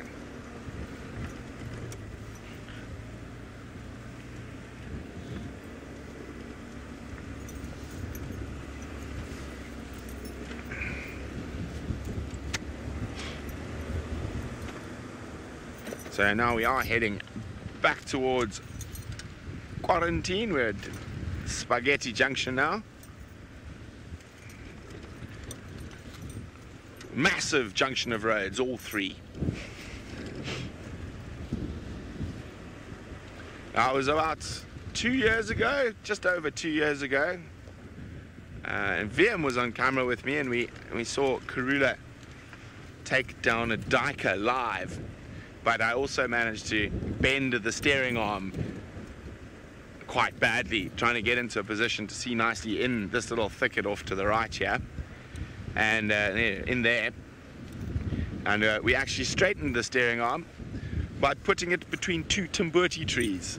I put it back on, carried on game drive. Bush Mechanics 101. Now, it doesn't look like anyone's been down this section of Twin Dams yet this morning, so there's always a chance we might find those mangy lions. Now, as always, when we find animals that are injured or carrying a disease, there's much discussion and speculation about what we should do, why aren't we doing anything, we're heartless, etc., etc. Now, I think someone said, well, the treatment for mange is very cheap. Now, the money is not actually the issue when it comes to the treatment of mange. It's not. Firstly, mange is a naturally occurring control agent on certain animals, particularly on predators in this area. And secondly, to actually treat the mange, you would have to dart those lions at least twice a week, which is a very costly exercise, getting vets out. But apart from that, as I said, the money is actually not an issue at all. The problem is that if they have been darted twice a week, so what sarcoptic mange does, it actually is an immo... Oh, what's the word I'm looking for now? Oh, I can't think of the word. Basically, it decreases... an immunoinhibitor. So it actually inhibits the immune system. So what happens is that what causes all the in sarcoptic mange. So you got two different types of mange, and what these lions have is sarcoptic mange. Hello, hoopoe. Very pretty birds, African hoopoes. And as I was saying, so with the sarcoptic mange, what happens is that the mite, because it's a little mite, a little arachnid, burrows in around the hair follicles, and what causes the mange is the animals have an allergic reaction. Their body has an allergic reaction to the mite, which causes all the basically the scabs and the pus and the swelling, and also they, apart from also being an immunoinhibitor, they also can, as well, because of that allergic reaction, they will suppress the hunger that the animals normally have. So, and it depends on the individual. Some individuals are more allergic than others. So you can have, in the same pride, you can see some animals that are really, really badly affected and some that are not so badly affected. And it generally is quite bad during the dry season. As soon as the rains come, it clears up quite a bit. So, but as I was saying, so you'd have to dart those lions at least twice a week, put them to sleep, basically scrub them with a wash, and then wake them up and do it again for up to a month or 2 months. Now, with their immune system being compromised by the sarcoptic mange already, darting an animal that frequently is really, really dangerous. It's very, very dangerous. You want to dart wild animals as little as possible, and especially in this case where their immune system is already compromised, to now go dart them twice. And so you must remember, you're not just giving them sleeping drug, you're also giving them wake-up drug. So there's a whole bunch of chemicals and stuff going into a already compromised immune system. So as sad as it is to see animals looking like that, mange is one of the natural controlling agents out here. Same as anthrax, same as, well, white muscle disease during the drought, same as lions killing other lions. It's part of the system. And human beings love to be, as I quote my father quite often with this saying, love to be gardeners in Eden. This is Eden. Leave it alone, people. Don't care. Now, when an animal's been injured by a vehicle or a snare from human beings, of course, step in, sort it out.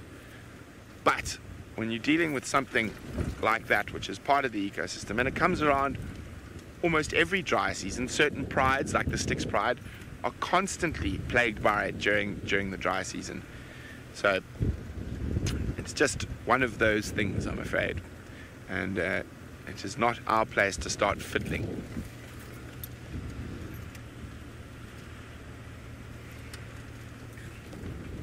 Okay, where's the scallywag Hosanna?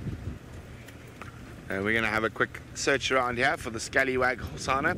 While we do that, let's go back to Jamie and some elephants. I wonder if it's those elephants.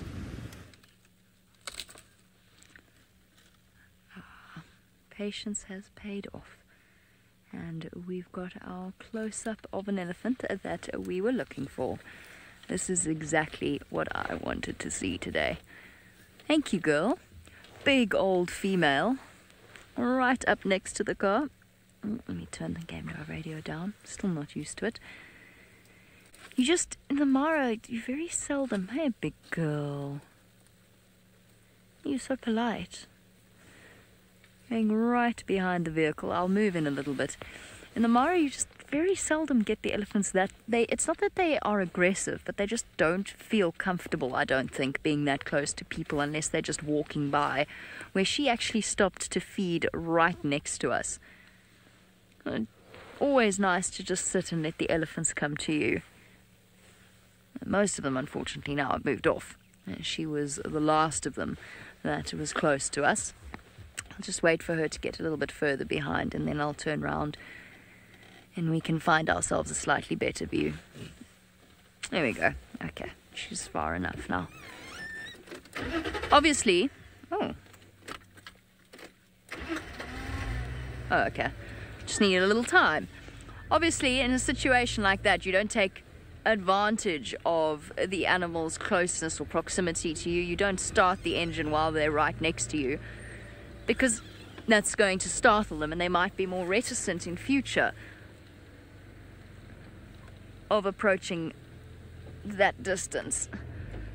As we move around and get ourselves another view of the lovely Ellies for the end of the morning safari, let's go and try and say hello again to Steve. Hopefully he manages to stick on your screens. Well, hopefully you're going to stay with us this time and it's not going to technically throw you all away again. Sorry, folks. So far, it sounds good. Well, we're heading on back. Some technical issues have been preventing us from providing you with some awesomeness this morning. We left the cheetah, and then we found a jackal that was very close to an enormous male lion. Very brave jackal. We don't know who the lion was, a youngster. Possibly a new one to the area, I don't know. But marvelous to see. He's just sitting there looking at the herds going past. Majestic. Lovely to be able to see male lions. It's one of my favorite things to see out in the bush. There's a big male lion. He's still a bit of growing to do, just a nice sort of blonde sort of mane on him. It's been a nice, interesting morning.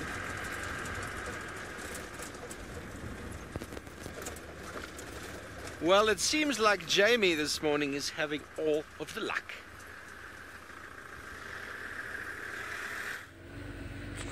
Sorry to take you away from Steve. I got a surprise for you. And a surprise for me too. Hello, my boy. Are you stalking elephants? That seems like a very poor idea. Yes, it does. Okay, so I guess Treehouse Dam was the place to go, completely the opposite direction to where we thought we'd find him. But look who has popped out at Treehouse Dam, coming to have a look at elephants for some unknown reason. I'll go a little bit closer in a little bit. I'm just so excited. Look at him. Sorry, Ellies. Now they're going to want to come. I only come this way. I might have to just sit this one out for a moment because I think the elephant's going to walk right past us. They are. Okay. Let's just watch what he does as the Ellies go past. You never know with a young leopard. They do the strangest things, especially this one. I cannot believe how big he is.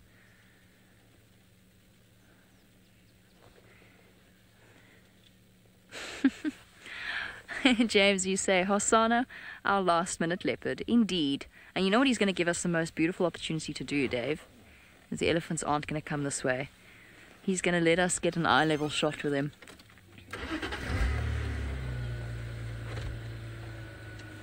Don't be a silly boy, elephant.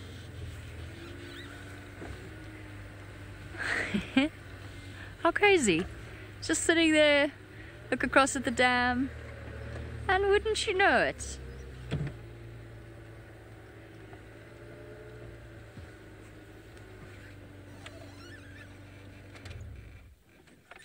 Hi, my boy.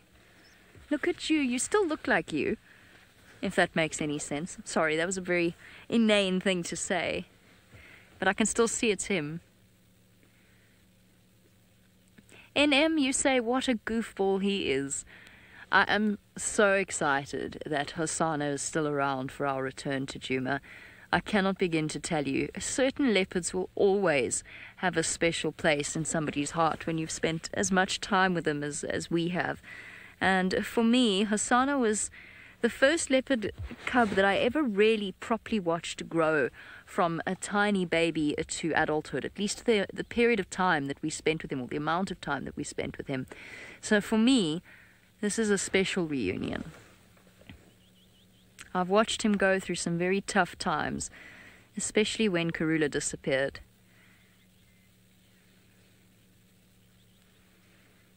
Wisteria, you say he's certainly coming into himself. I can still see it's him, though. Look at his face. And that little pink nose. He's still got a little bit of cub in him. He is coming into himself. He's coming into his own in the most spectacular fashion. Interestingly, I've got a photo of his father, Tingana, in this exact spot, almost in this exact pose from years ago. Hello, my boy. I'm very sorry that we gave you a fright this morning, but I have to tell you that I think we got the bigger fright. We really did. We're going to have a few words about road safety and running out in front of moving vehicles in the dark. He obviously hasn't managed to catch himself a meal. So interesting. Right opposite to where we thought he would be.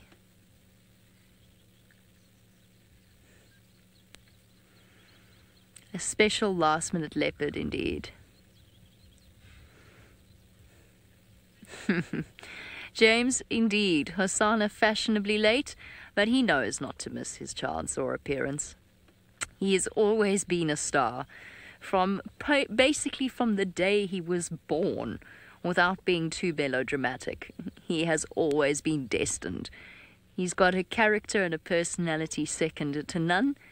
Foolish sometimes, goofy sometimes, but certainly loved by people all over the world.